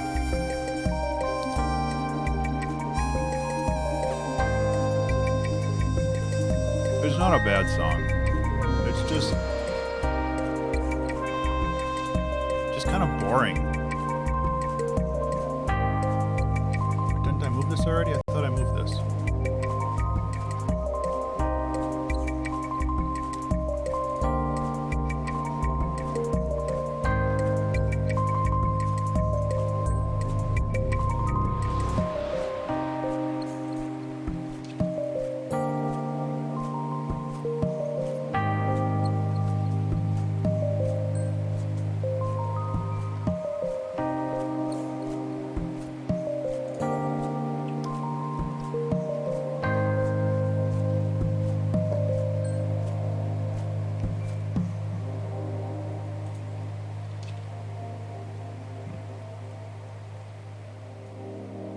Okay.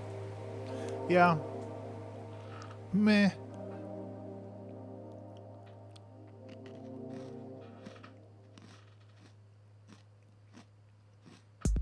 Hi.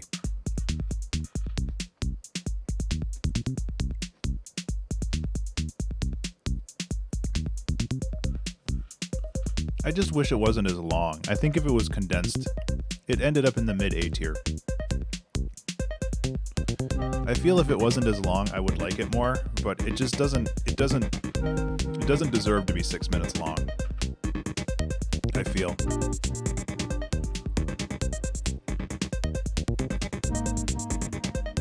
Yeah.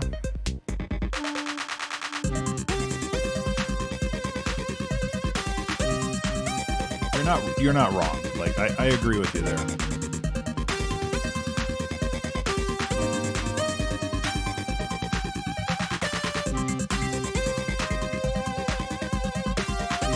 I still feel this is A tier as well.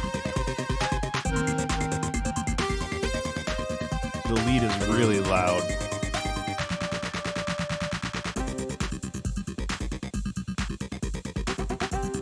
I like the bass.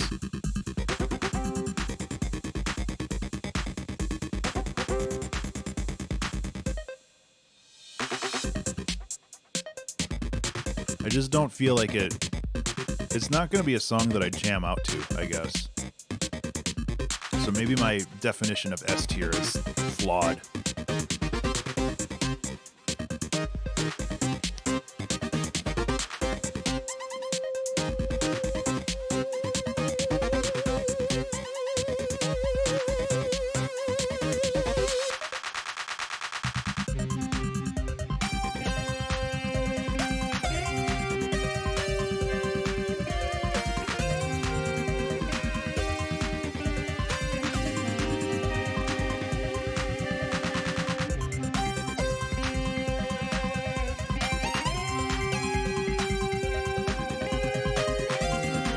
Cookies are good.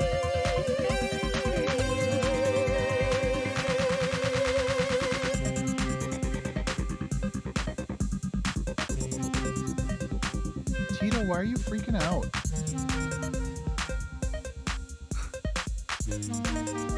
Yeah. That song's meh. It's okay. It has good ideas, just not great execution. And then we got the ever classic ICUP. I actually really like this one.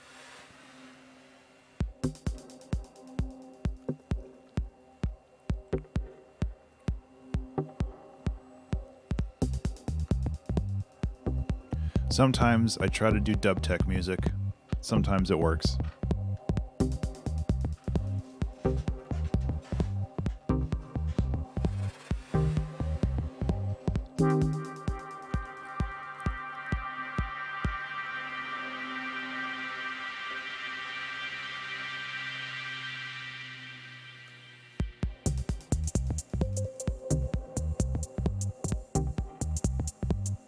Two different hats. Panned. Interesting.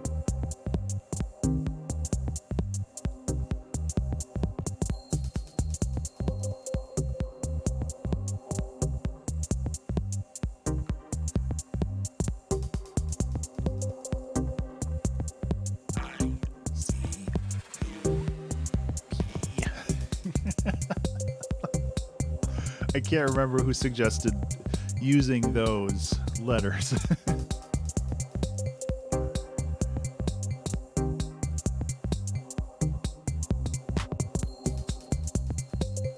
I do like the swing on this though.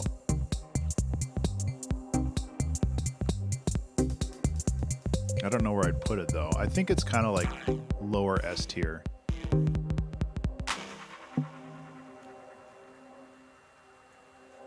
I can put it next to Minimal House Lyrics. It's a similar type song.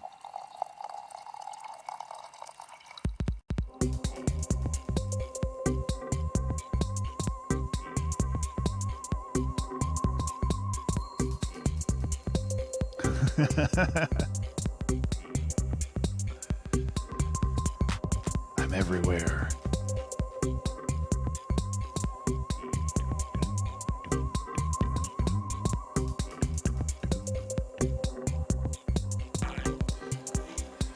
So the problem, and it's not really a problem, but the thing with dub tech is that it doesn't evolve a whole lot. And that's really hard for me to write music for. Because like with this bass line, it's not supposed to change, but I still change it in places.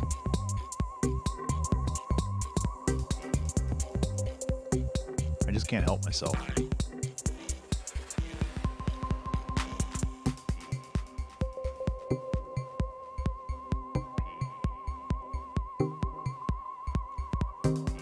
I like the really quiet P in the background.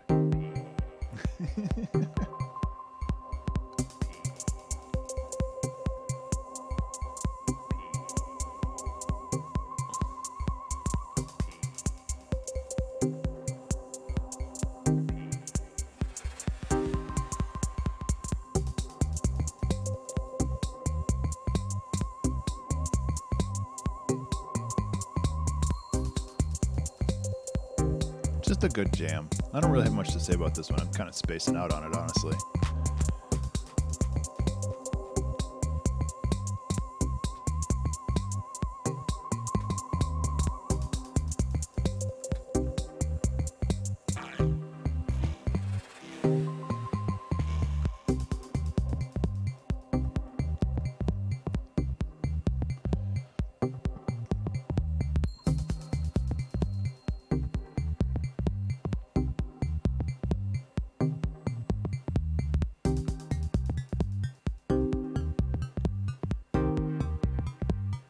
I like that subtle pitch shift though. That's cute. I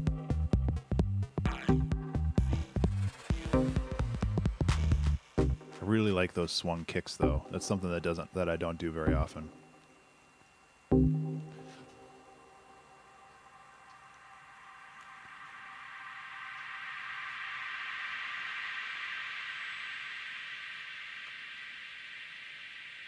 NGC 6263. I remember really liking this song.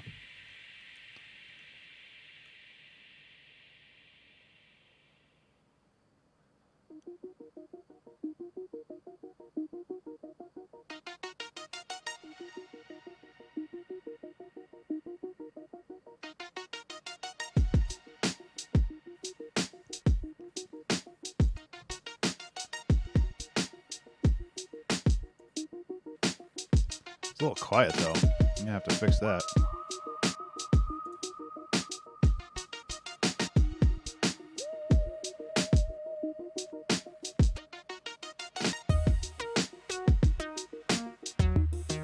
It's not super high tier, but it's up there.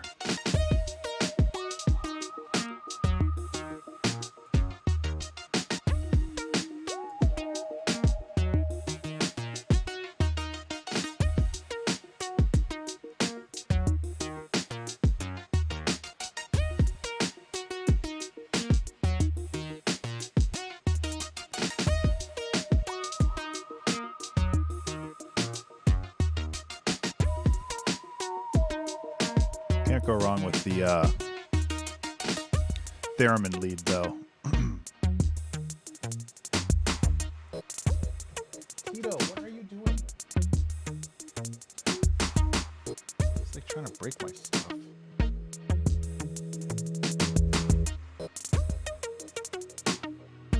I don't really have much to say about this one. I just really like the drums.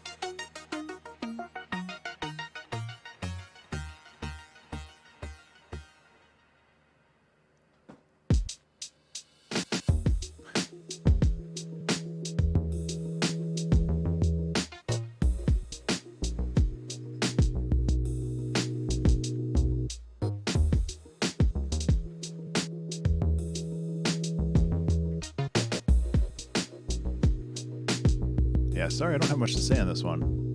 I guess I'm just enjoying listening to it. That Tito's freaking out, and I want to make sure he doesn't knock anything over. Hey, buddy, come here. Hey, come here. Or not. Okay.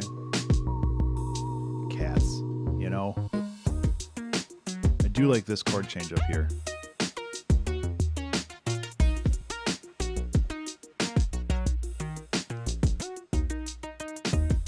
Moving the sub down, that worked really well.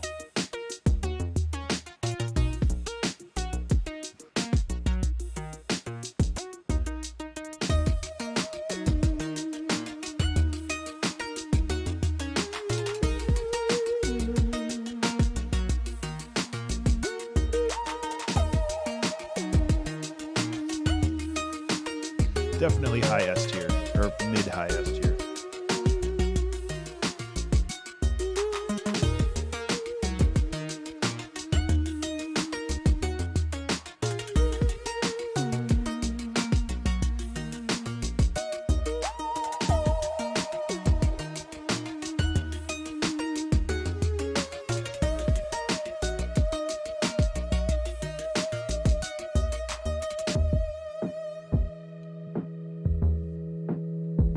That's okay,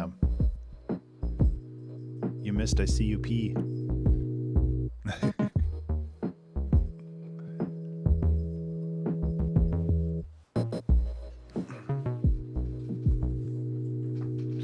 Yeah, I've been kind of quiet. I didn't really have much to say about that song. It's a good song, but it's just like, I don't know. So Ticking. The vocal sample from this is from the movie Equilibrium, which is a very odd movie. I think it's Tom Cruise.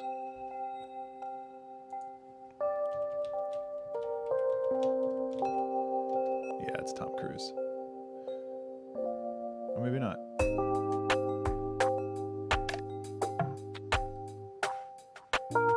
It's, yeah, I have a, who the fuck is the Christian Bale? Sorry, I don't know how I'm. Yeah, I have it up. It's just a clock ticking. Yeah, I don't know why I mixed those two up. I'm really bad with actor names. This movie is not great. I have a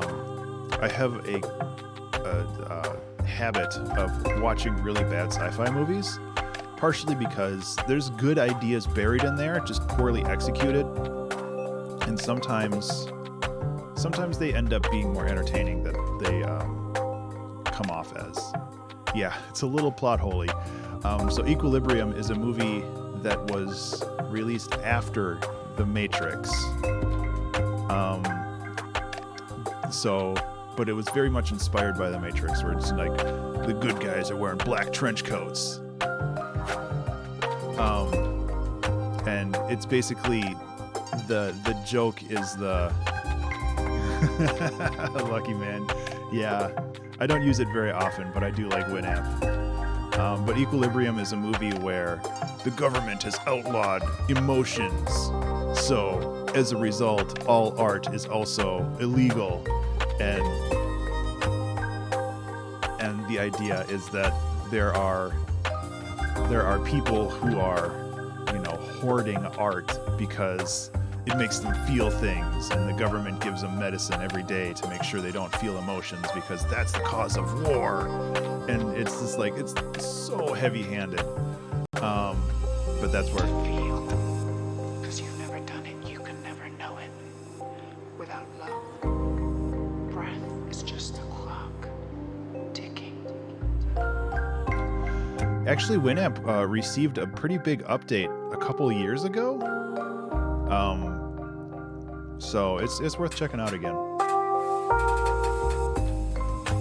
I'm primarily using Winamp because it has Milk Drop still, and it's a good visualizer.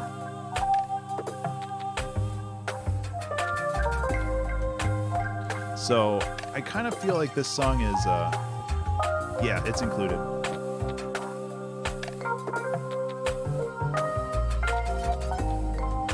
The solo at the end is really good, but the rest of the song is just kind of plodding.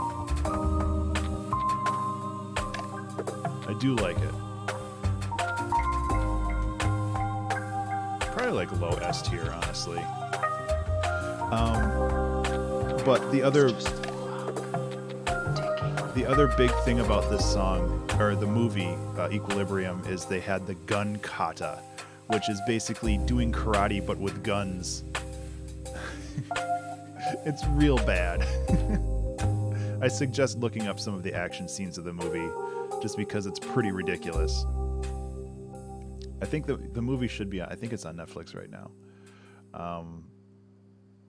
It's not a good movie, but there's some good lines in it. Sad Boys Top 10. I don't really remember this song. Oh yeah, this is kind of like my Lost City of Glass Redux.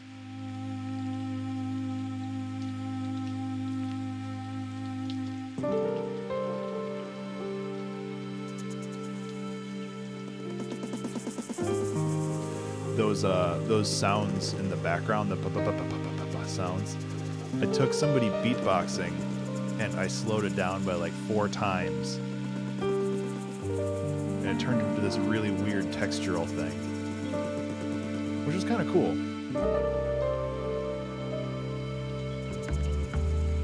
Thank you, Stay Hydrated Bot. I just drank some water.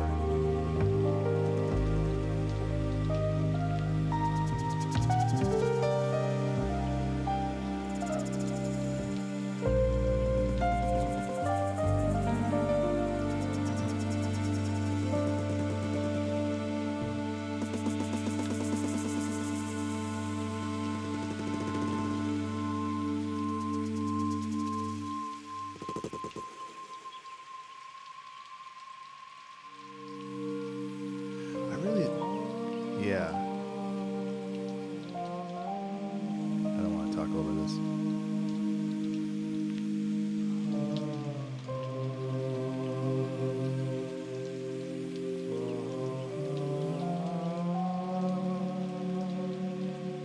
I really like how I did that where it was, might be a little bit better for sad boys.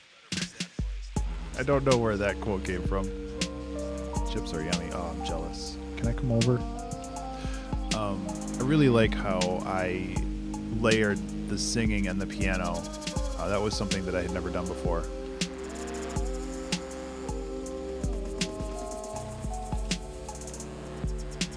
I honestly think this is like high A tier. I don't know if it's S tier for me.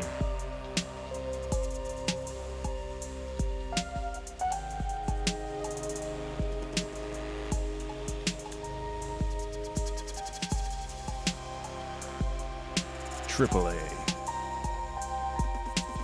So basically this whole thing is considered A tier. So high A tier would be here, mid A tier would be here, and low A tier would be here.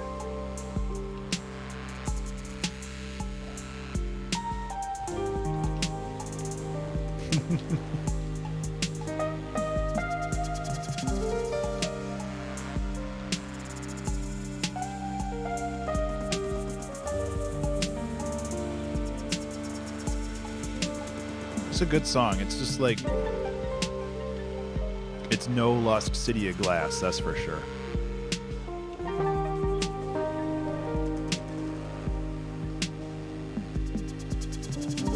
Gotta text my wife, let her know that we gotta leave in an hour and a half.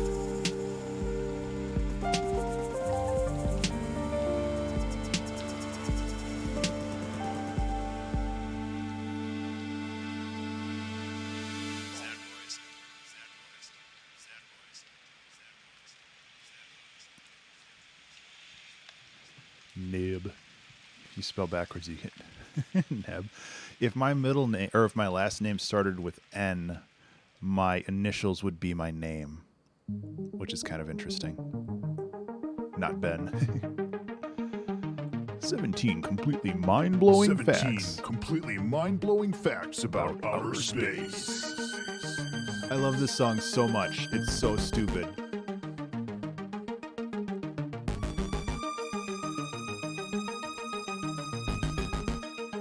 Honestly, it's like this goes up here.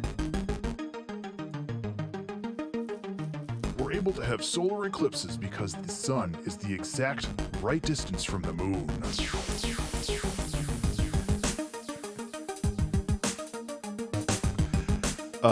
I can't believe we made this song in 2 hours. The sun makes up more than 99% of the solar system's mass. It was definitely one that we ran out of time, or we were done like 2 seconds before the timer went off.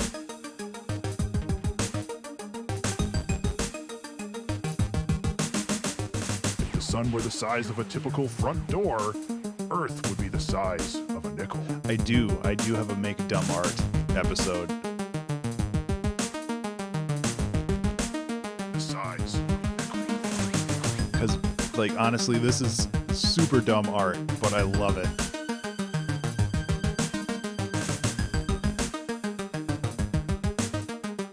There's an asteroid that has rings, like Saturn.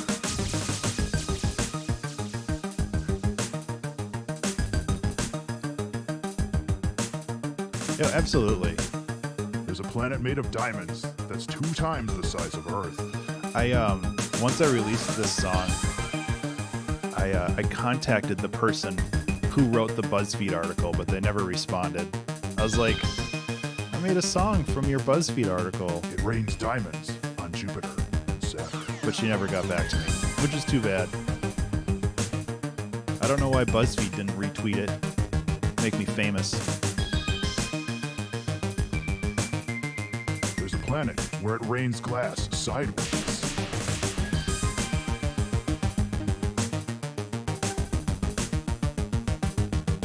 Those repeated kicks. All of space is almost completely silent. I don't want to be famous. I barely even want to be rich. I just want to be comfortable. I want to be wealthy enough to not have to work and just make stuff all day.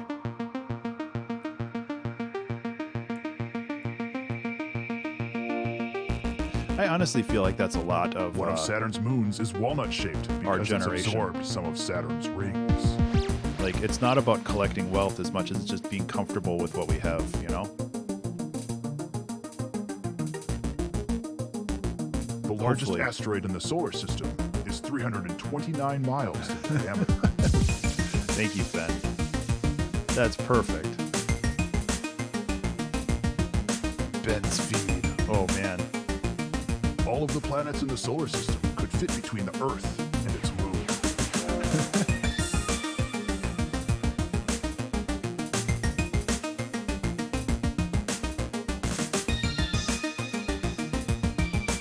Mars is inhabited solely by robots.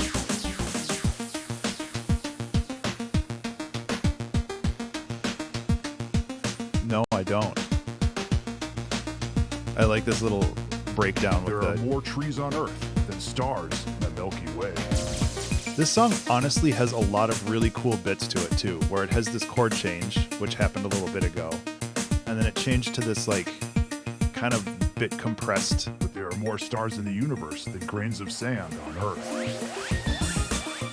It's just like a solid song with really dumb vocals. But the thing is, the vocals drive the song, which is like why it's spawns on Mars is really big. which is why it's important to like invest in doing dumb things.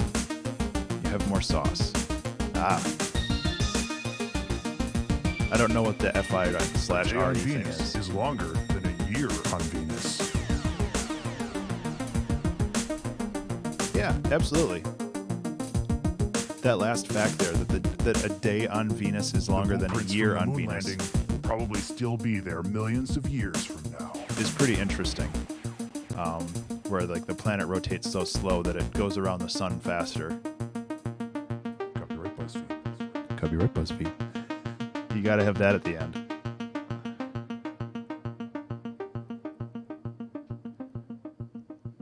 And then we come up to Night Wubbin.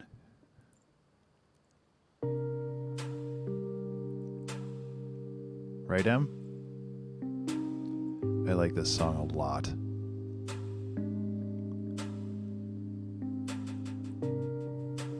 I'm not gonna do a song about global warming. It'd just make me sad.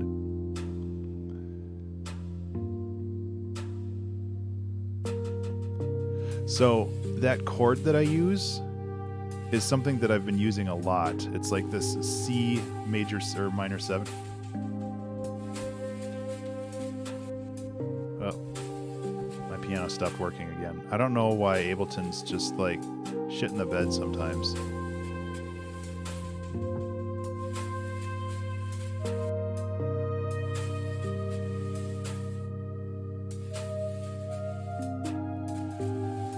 Save 25 times your annual expenses and you can retire indefinitely.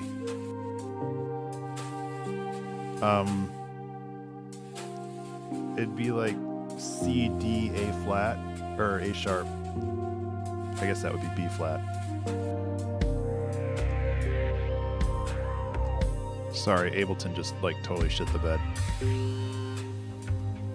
So this was the last time somebody suggested that I put, yeah, C, D, B flat. Well, it'd be like C, 7, 9. basically.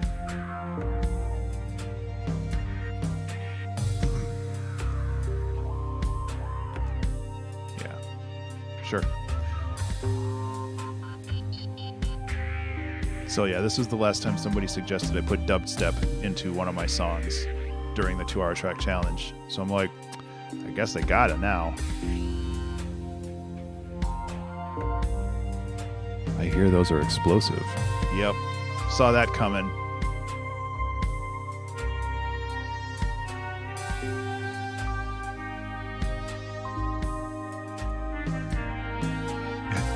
Reading you like a bean.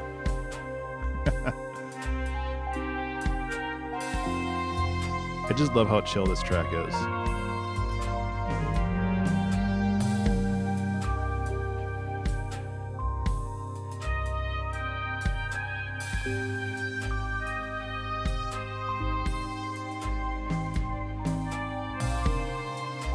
Let's see if Ableton loads this time and actually works.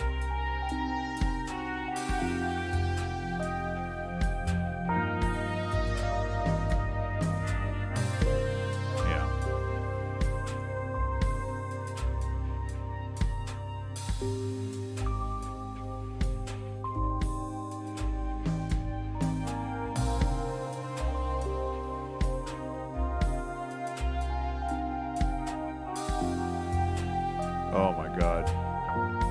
Remake corporate meddling? That might actually be pretty good.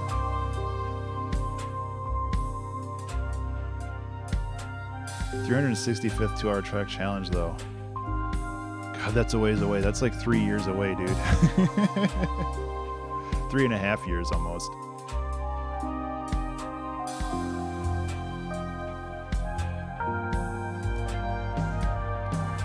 Because I only put out, it'd be 52 weeks plus 4 extra songs, but potentially minus, because I'm not really planning on I'm planning on taking a break from the 2-hour track challenge like January through March. So really, maybe like 40 songs a year.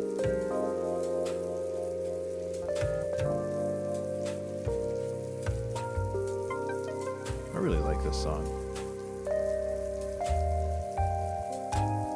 I think this is when I got the hybrid keys contact patch.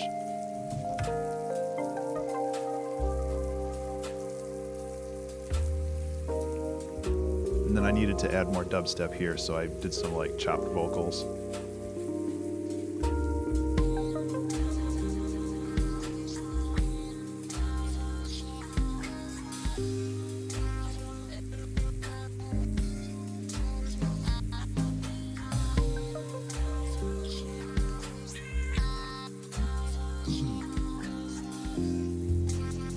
I could totally see this song evolving into a completely different track right now, where it gets more aggressive, and then it's like 9 minutes long.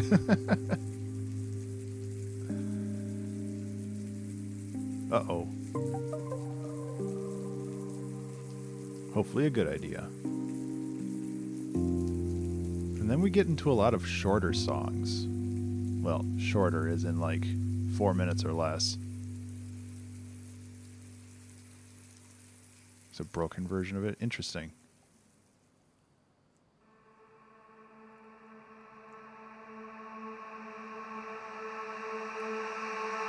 I remember this song. The Rarest Flute. Because on Splice, there are samples that are rare.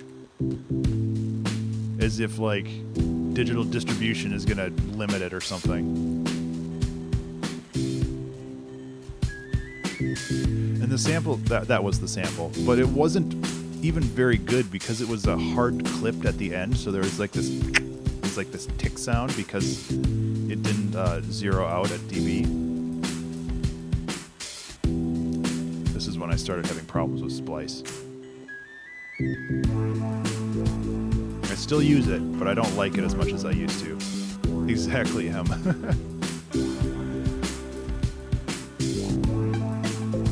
I don't know how I feel about this one. This might be high A tier.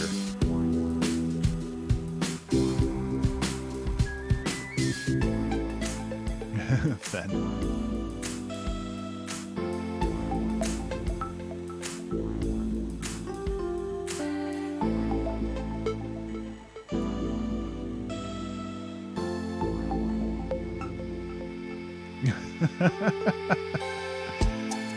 Oh no.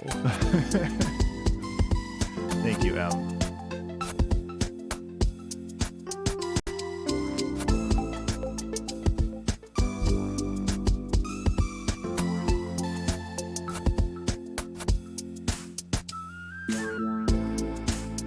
Maybe this is low S tier. It has some interesting ideas. And it has a rare flute. Rare flute sample, I'm sorry.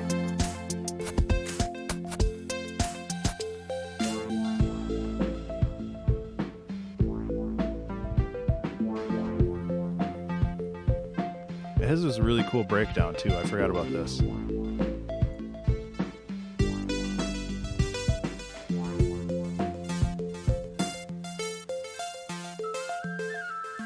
Man, remember when Parenthetical was a good song?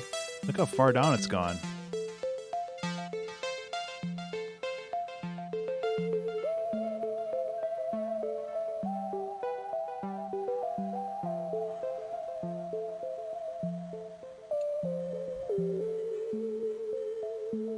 Somebody's using a chainsaw outside. It's not really elevating the music listening experience for me.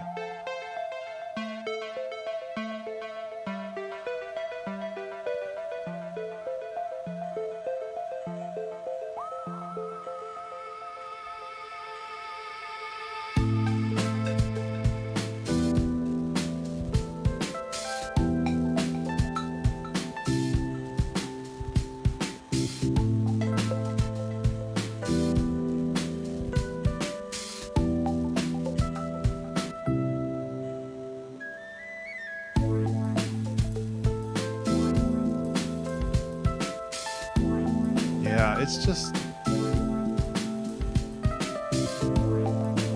something about it. It's just not jiving with me. Low S tier is a good spot for it. It'd either be that or high A tier.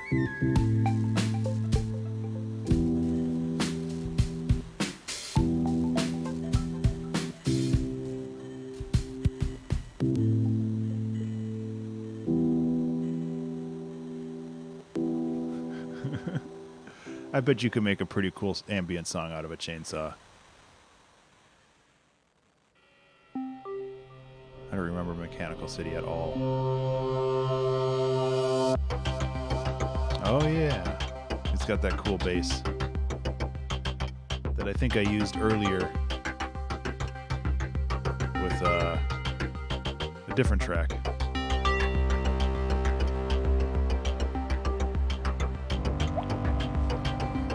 Oh, this is, Em, you'll appreciate this. What is this place? What is this place?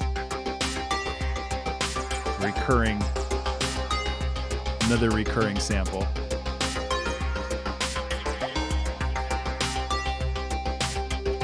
It was not. I was thinking about that. The last time it was used was like season 6.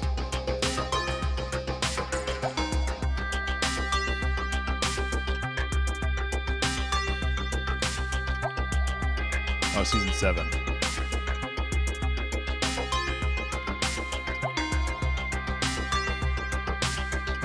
I have not used it in season 10. Keep for season 11. We're just gonna have this complex mathematical pattern, and then when I like build an ARG, I can use all of these as weird clues. This is not the Bismuth song. We haven't gotten into the minerals yet. This is still season 9.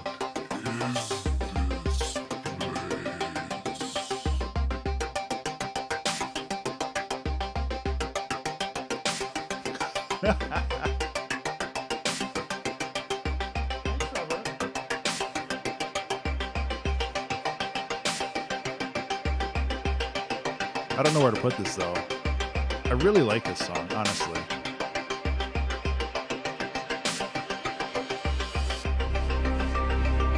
Scared by my own kid.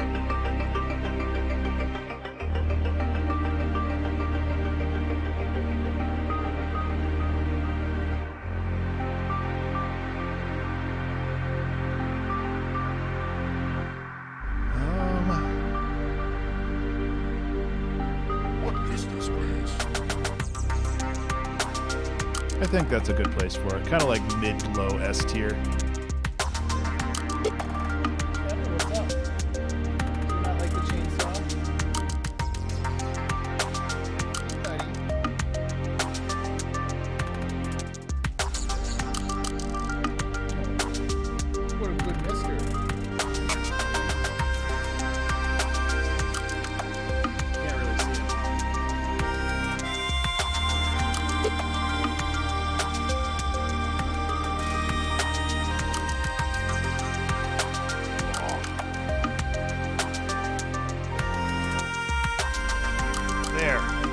Cat loaf.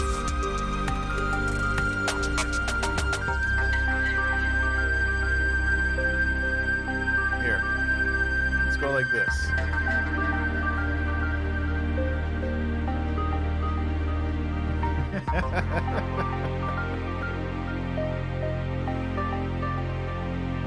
I don't know why he's so comfortable with this.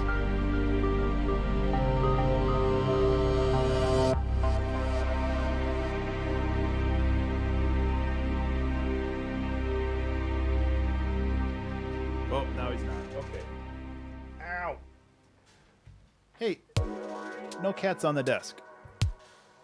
Ah, yes, the season finale of season 9, now serving number 9. This is a weird song. I also spelled it wrong.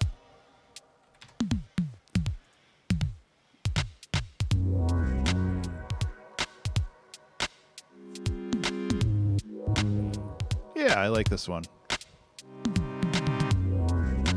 Yep, the farty bass.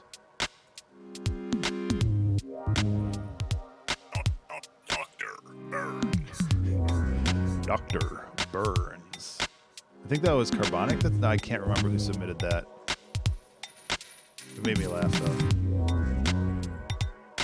It was Toxic. Okay, it was either Carbonic or Toxic. I mix them up sometimes. They're like my twins.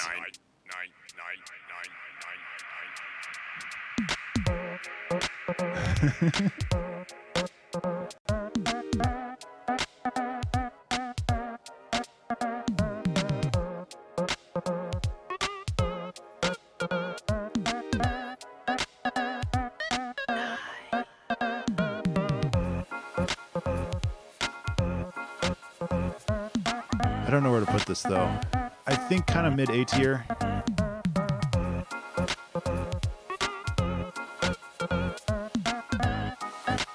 It's definitely not as good as Techno Frog or some of the other season finales.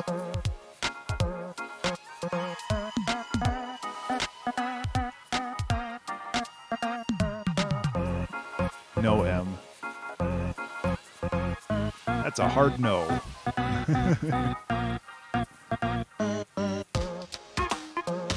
That could be its own. I don't approve of that M. As a dad, I don't approve of that. I think that would be pretty cool to like rank the season finales as well. I'm everybody's dad. Go to your room. Stream dad.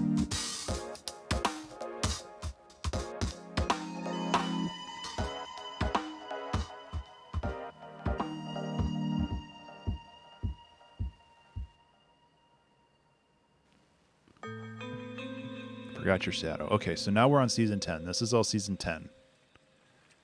I've had mixed feelings on season 10 so far.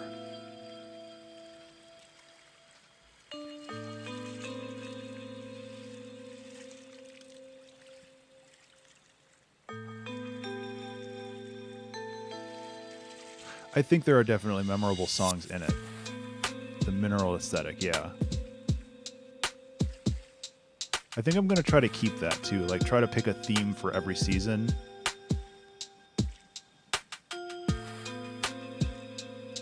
See how we can go with that. I really like this like super minimal drum loop though.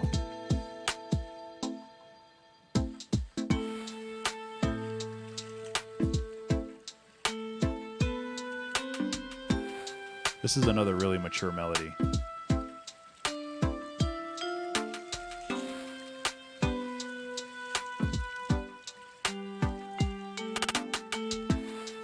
I don't know why. I need to deconstruct these melodies and figure out why.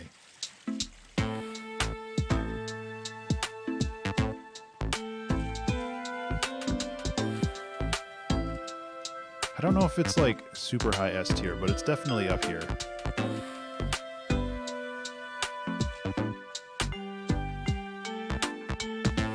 Well, maybe it is.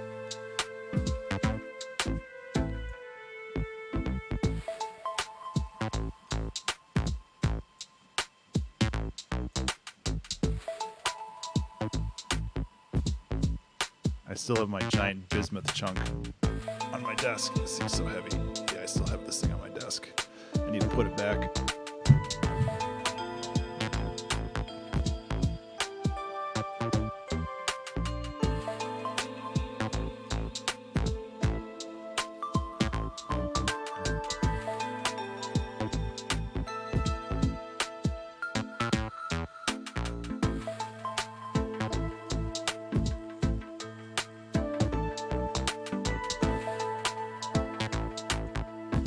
Hey, Ben.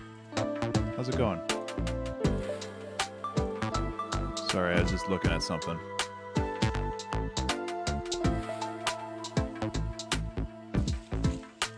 God.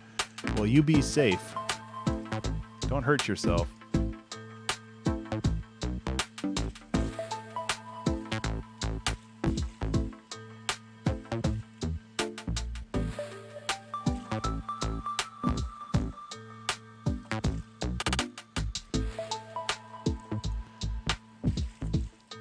Yeah, I haven't really eaten yet today. I need to do that.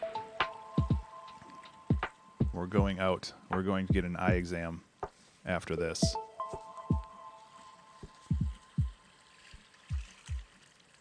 And we're probably going to get lunch somewhere. We've got time. I don't really remember this song. Oh, yeah, this is the one with the sample from... I think the sample is from a guy building a module, like a musical modular synth module. Talking about like taking your time with soldering and stuff. What this means is if you take your time, I gotta go wake plan up things Tina. out, and make sure that you are set up to perform that job as flawlessly as you can, you're going to have a much better result.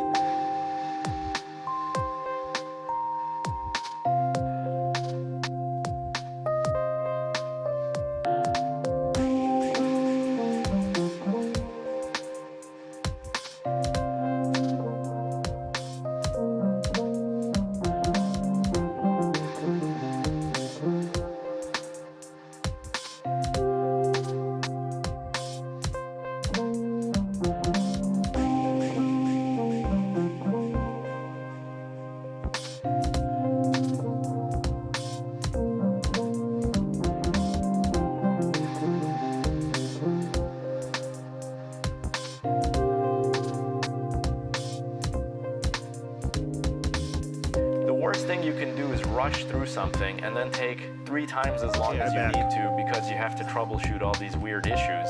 Sorry.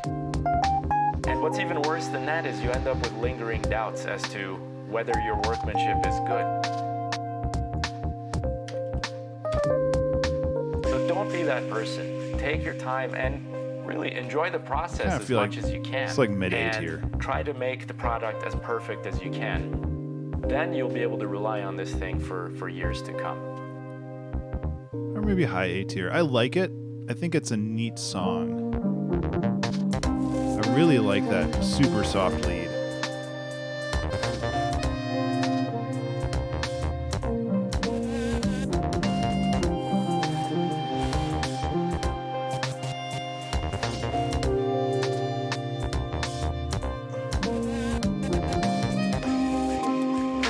We have dubstep in this one too. I guess it was not the last time. So after Night Wubbin, we went a whole month before somebody else suggested to put dubstep into a song. Then you'll be able to rely on this thing for years to come.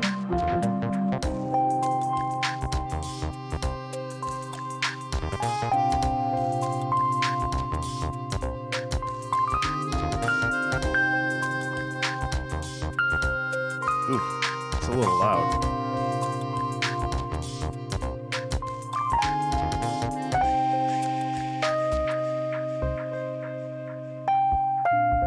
that's really loud. I'm gonna have to fix that in post. Post being when I release the album.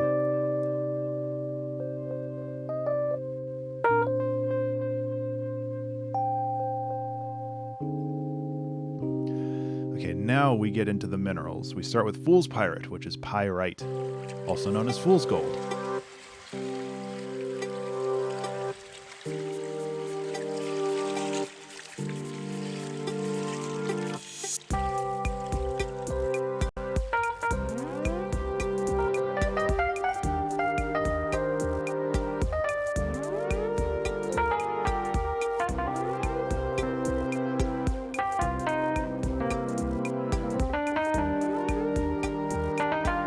How do I feel about this one?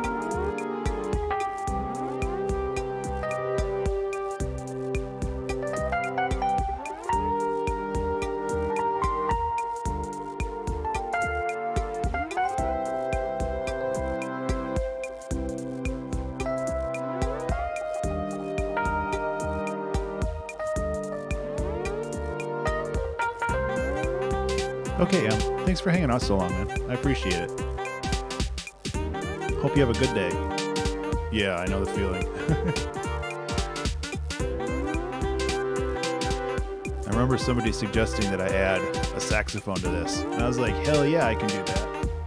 And then they said that they were joking. And I was like, too bad, I'm keeping it.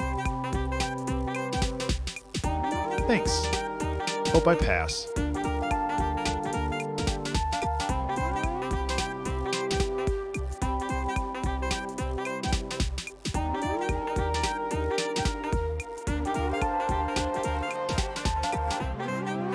I dig this song, but it's not like super high on my list for S tier.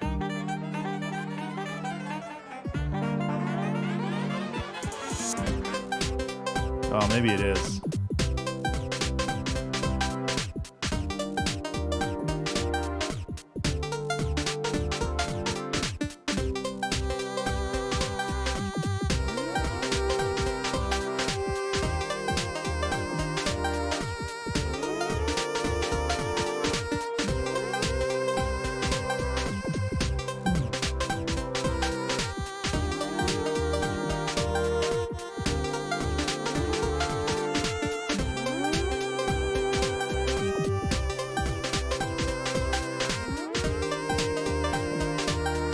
That's a funky little jam, isn't it?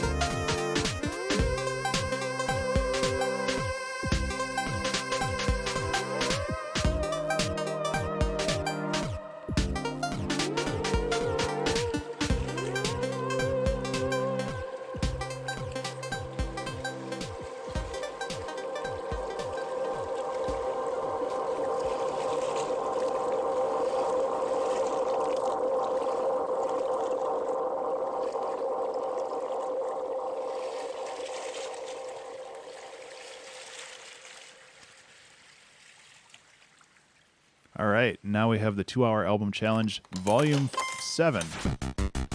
The theme is change.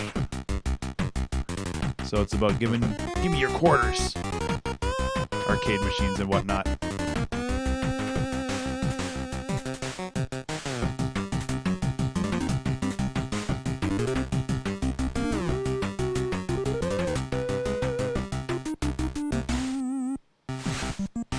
Made in Famitracker, obviously.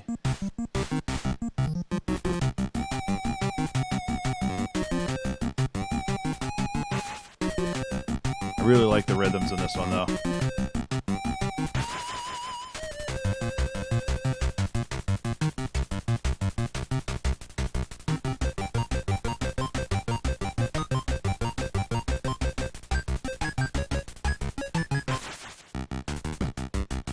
I need to do more Famitracker streams, I know. It's on my list.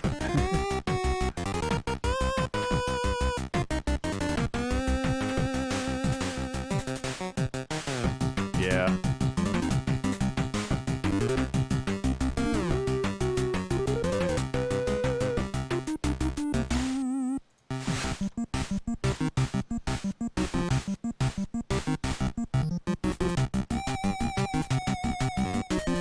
And see, unlike loading screen up here where it's like 4.5 minutes long.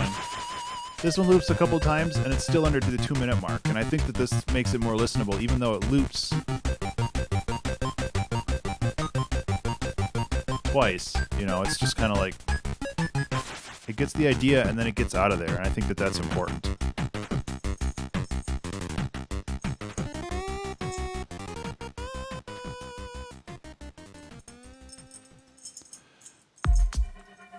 Forbidden Grotto. What mineral was this? I can't remember now.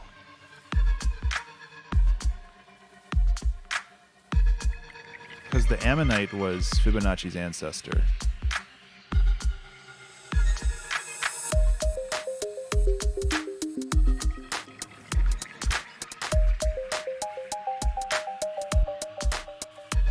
Because I started with pyrite. What was the next mineral that I used? I'm going to have to look that up.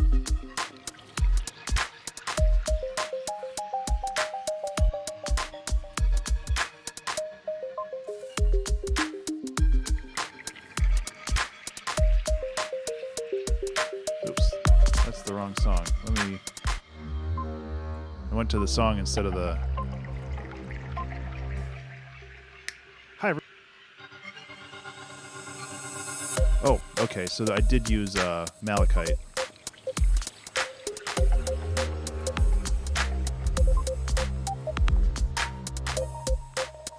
So that's what we were going off of. It looks kind of watery and stuff, so...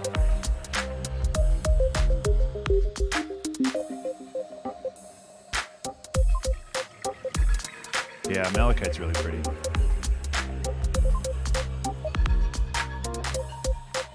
Oh, I didn't rank Give Me Your Quarters. I'm just, like, super zoned out right now. Honestly, I think Give Me Your Quarters is pretty high.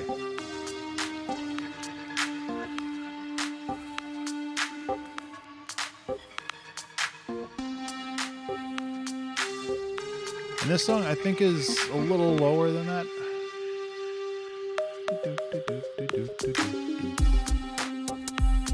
I don't know. I kind of like this song, though.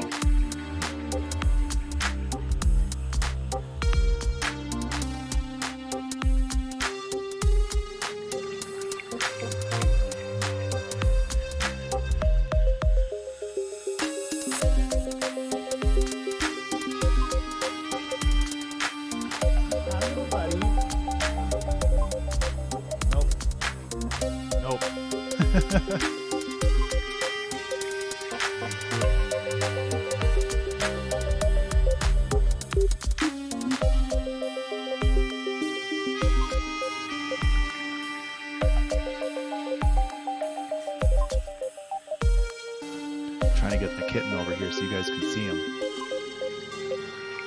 He'll be over here someday.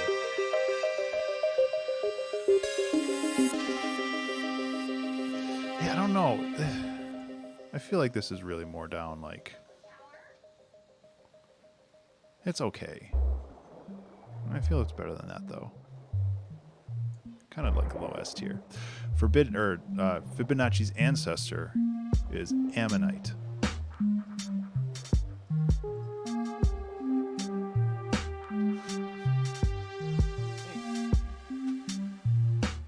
You're good. See, it's a kitty.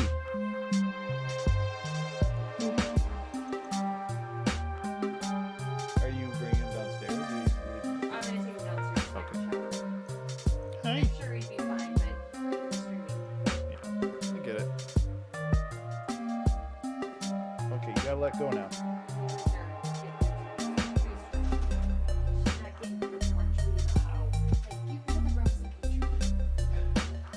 Okay, have a good shower.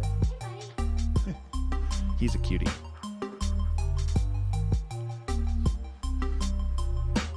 So yeah, an ammonite, if you're not familiar, is a mollusk that was went extinct back in dinosaur times, like 80 million years ago or whatever. And as it basically decomposed, it gets infused with opal. So it gets this really cool sheen to it. They're really, really neat minerals. So that's where this one came from. And I mean, primarily that's where the name came from too, because like the Fibonacci sequence, it's that spiral pattern on the shell. Oh, Tito's flipping out, man. He's running laps around the house. And then this is where we get into the Fibonacci sequence with the arpeggio that comes in a minute.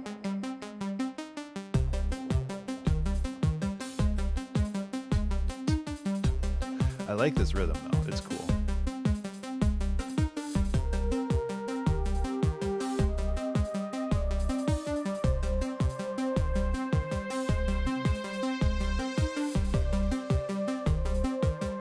There it is.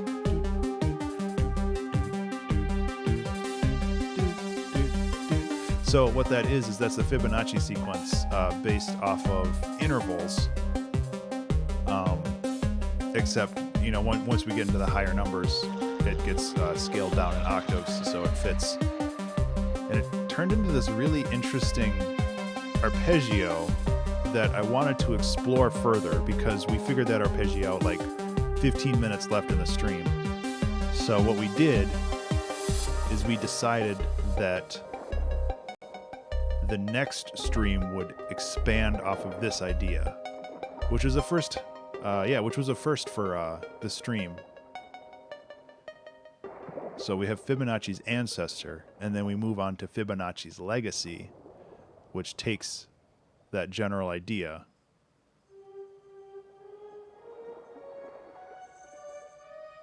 Yep. So it's the same arpeggio, but now we're just interpreting it in a different way.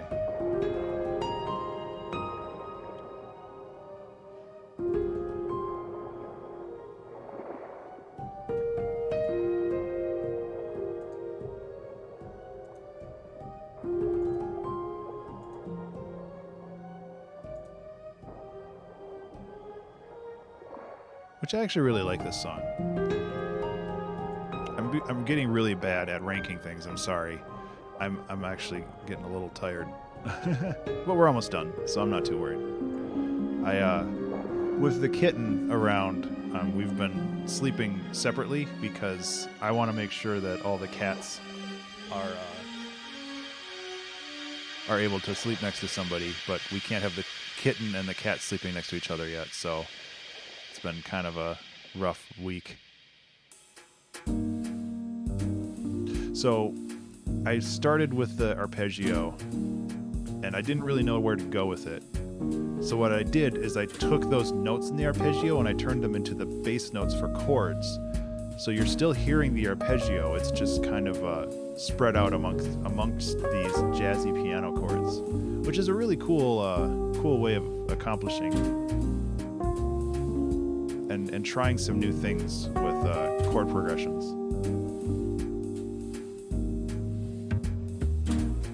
Tito, what are you doing?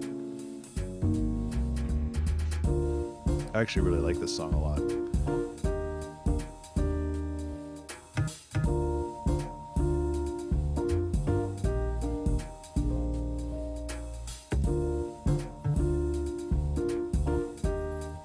It's like not super high on my list, but it has a lot of really cool character to it. Winamp. It kicks the llama's ass. It does. And they still have that when you download it. That's still their intro, which I think is pretty great. How you doing? Give it up.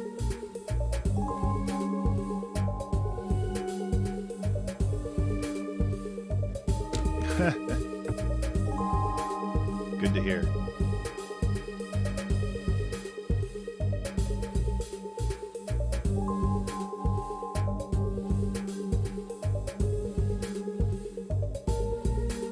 think everybody used to use Winamp back in the 90s if they were alive in the 90s.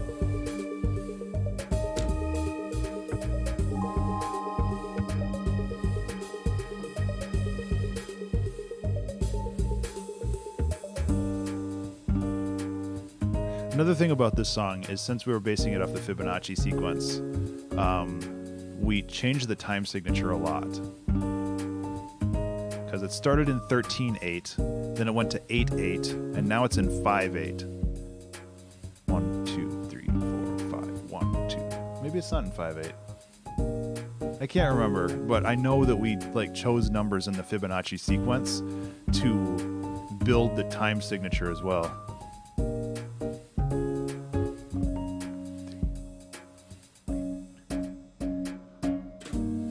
Now we're back to like 13/8, I think. 6, 7, 8, 9, 10, 11, 12, 13. No, maybe not. I don't know. I'd have to look at the project file again. This song was a little bit of a mess.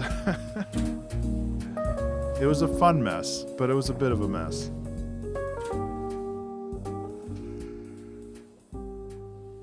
Oh man. I like it though. All right.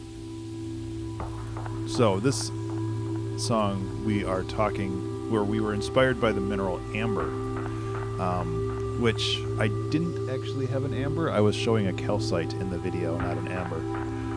But amber is a really, really cool kind of mineral material. It's surprisingly light because it looks like a stone, but it's not. So it's uncharacteristically light.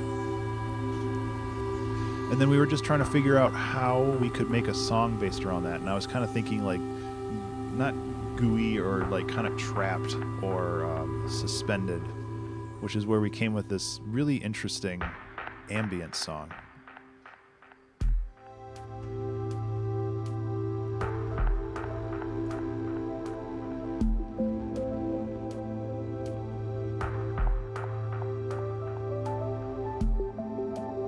I really like it though.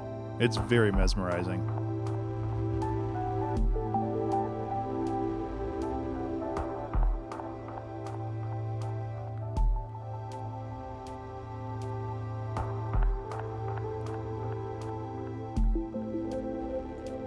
It's kind of like right in the middle of the S tier, I think.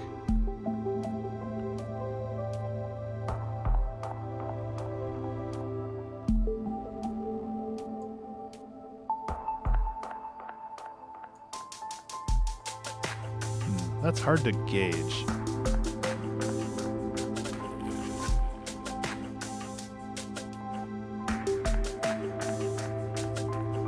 A lot of people requested that I make an ambient version of this song as well. Yeah, I really like the percussion, but some people suggested that it would be good without percussion, so I made an ambient version as well, and I think I shared that only with the Patreon.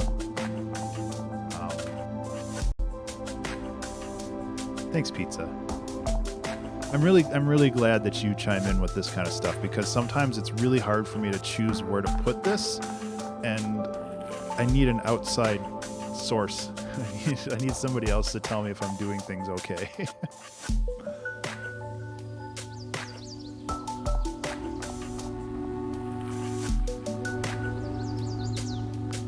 Those pads in the background are very, very disaster piece. I think I did put an LFO on the size of the reverb. Right, Pizza? So if you have an LFO on a reverb size and massive, it does this really subtle pitch shifting, but only on the reverb. So it's kind of like having a full wet reverb with an LFO on it for pitch, but without all the complicated crap.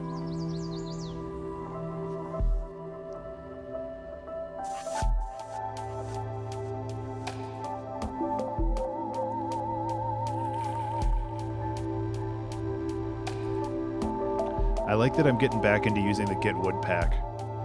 I haven't used it in so long, and now it's like starting to become part of my production process again.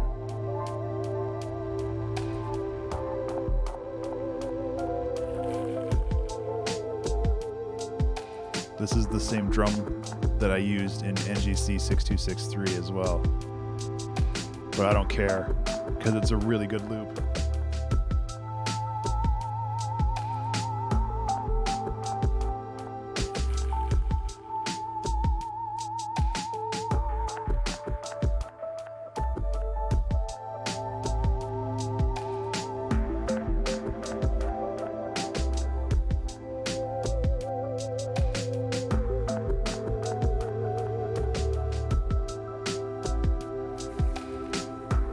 I really like this jam at the, like this loop at the end is really good.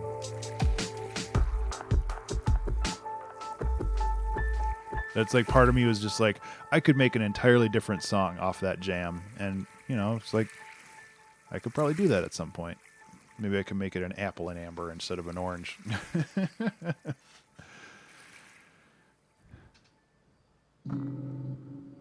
Ah, yes, elephant foot. So, the mineral that I used for elephant foot was lava stone, which, if you're not familiar, if you didn't watch the stream, I used this lava stone,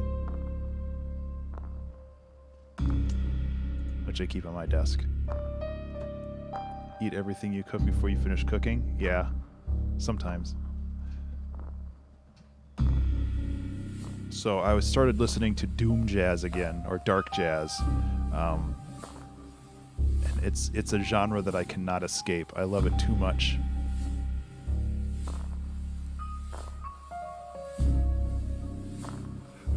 As far as my entries into the doom jazz genre, I think this one's okay. It's not my favorite, but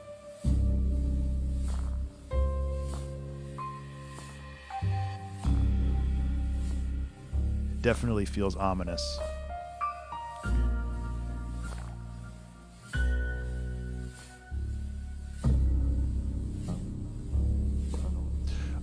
If you're not familiar with what elephant foot means, from Chernobyl, like when the reactor melted down, it created this, basically, I think it's like a big old pile of slag from the reactor.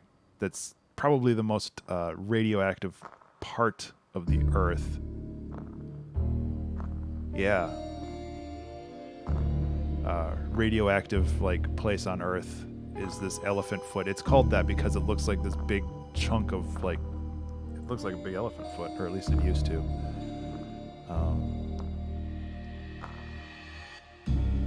So it's like this idea of just kind of really dark and ominous and destructive, silently destructive. I was trying to capture that feeling, and I really enjoyed it. The timpani roll, that was pretty good.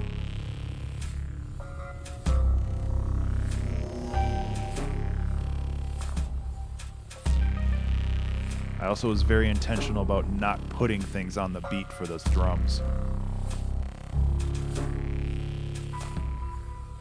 Everything else is pretty locked into the grid, but the drums aren't.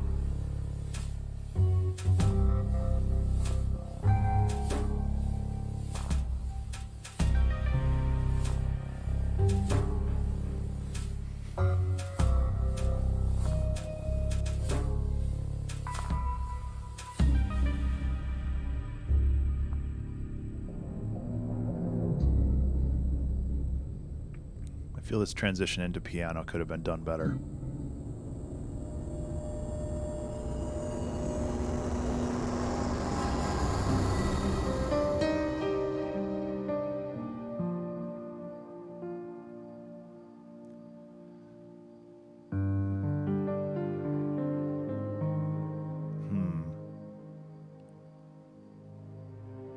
A lot of people commented on how cinematic. Yeah. How cinematic the piano sounded. And I agree. Oh, modular synths is an obsession that is very expensive, but looks like a lot of fun. I'm trying to find a good spot for this.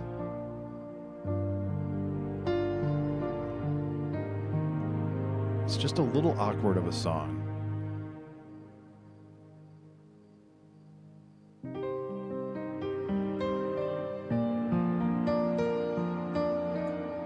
It might be good in like the mid-low S tier.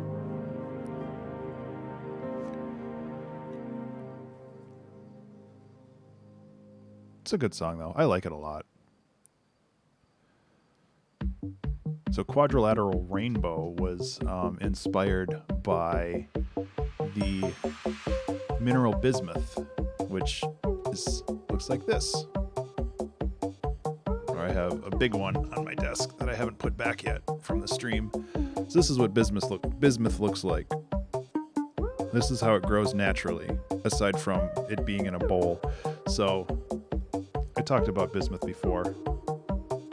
It's way cheaper. But it is a very soft metal with a low melting point. So you can melt it and then re-harden it, and it'll create all those really cool things. This was the 3-hour track challenge. I struggled with this one a lot. I like it overall, but it's not my favorite.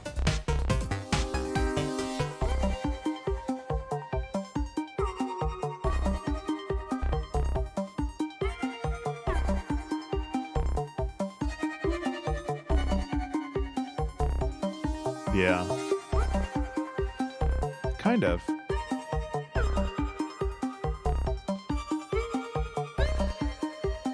Yeah, I agree with that.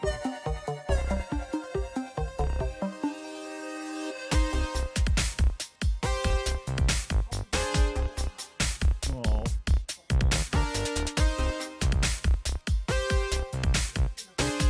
In the front, I think. Oh, yeah.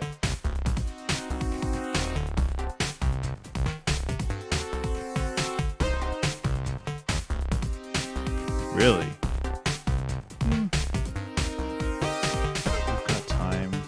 Yeah, I think it's better than We've Got Time.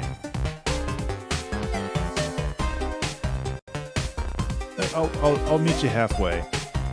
Yeah, I'll meet you halfway on that one. That was fine. Yeah, I agree that it's a good song and it has a lot of really interesting like ideas, but it just doesn't execute as well as I wanted. And then we come to this week's 2-hour track challenge, or last week's number 200. 200, guys. That's crazy. And I'm a big fan of this song.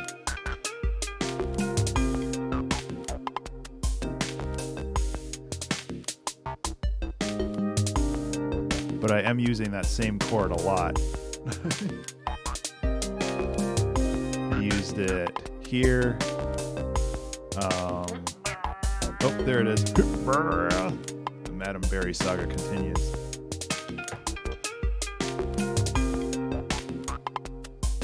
I do too.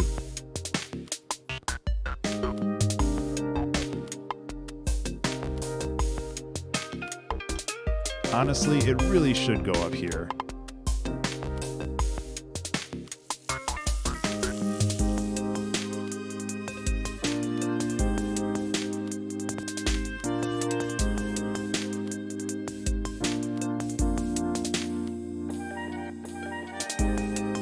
Quite a few pizza. Hey! No fighting! That's the problem with the kitten.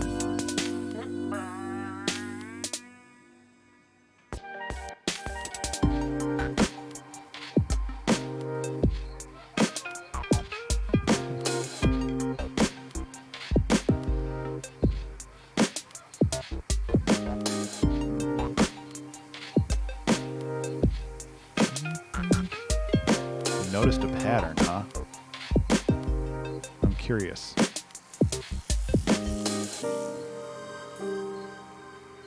I really like this switch up right here.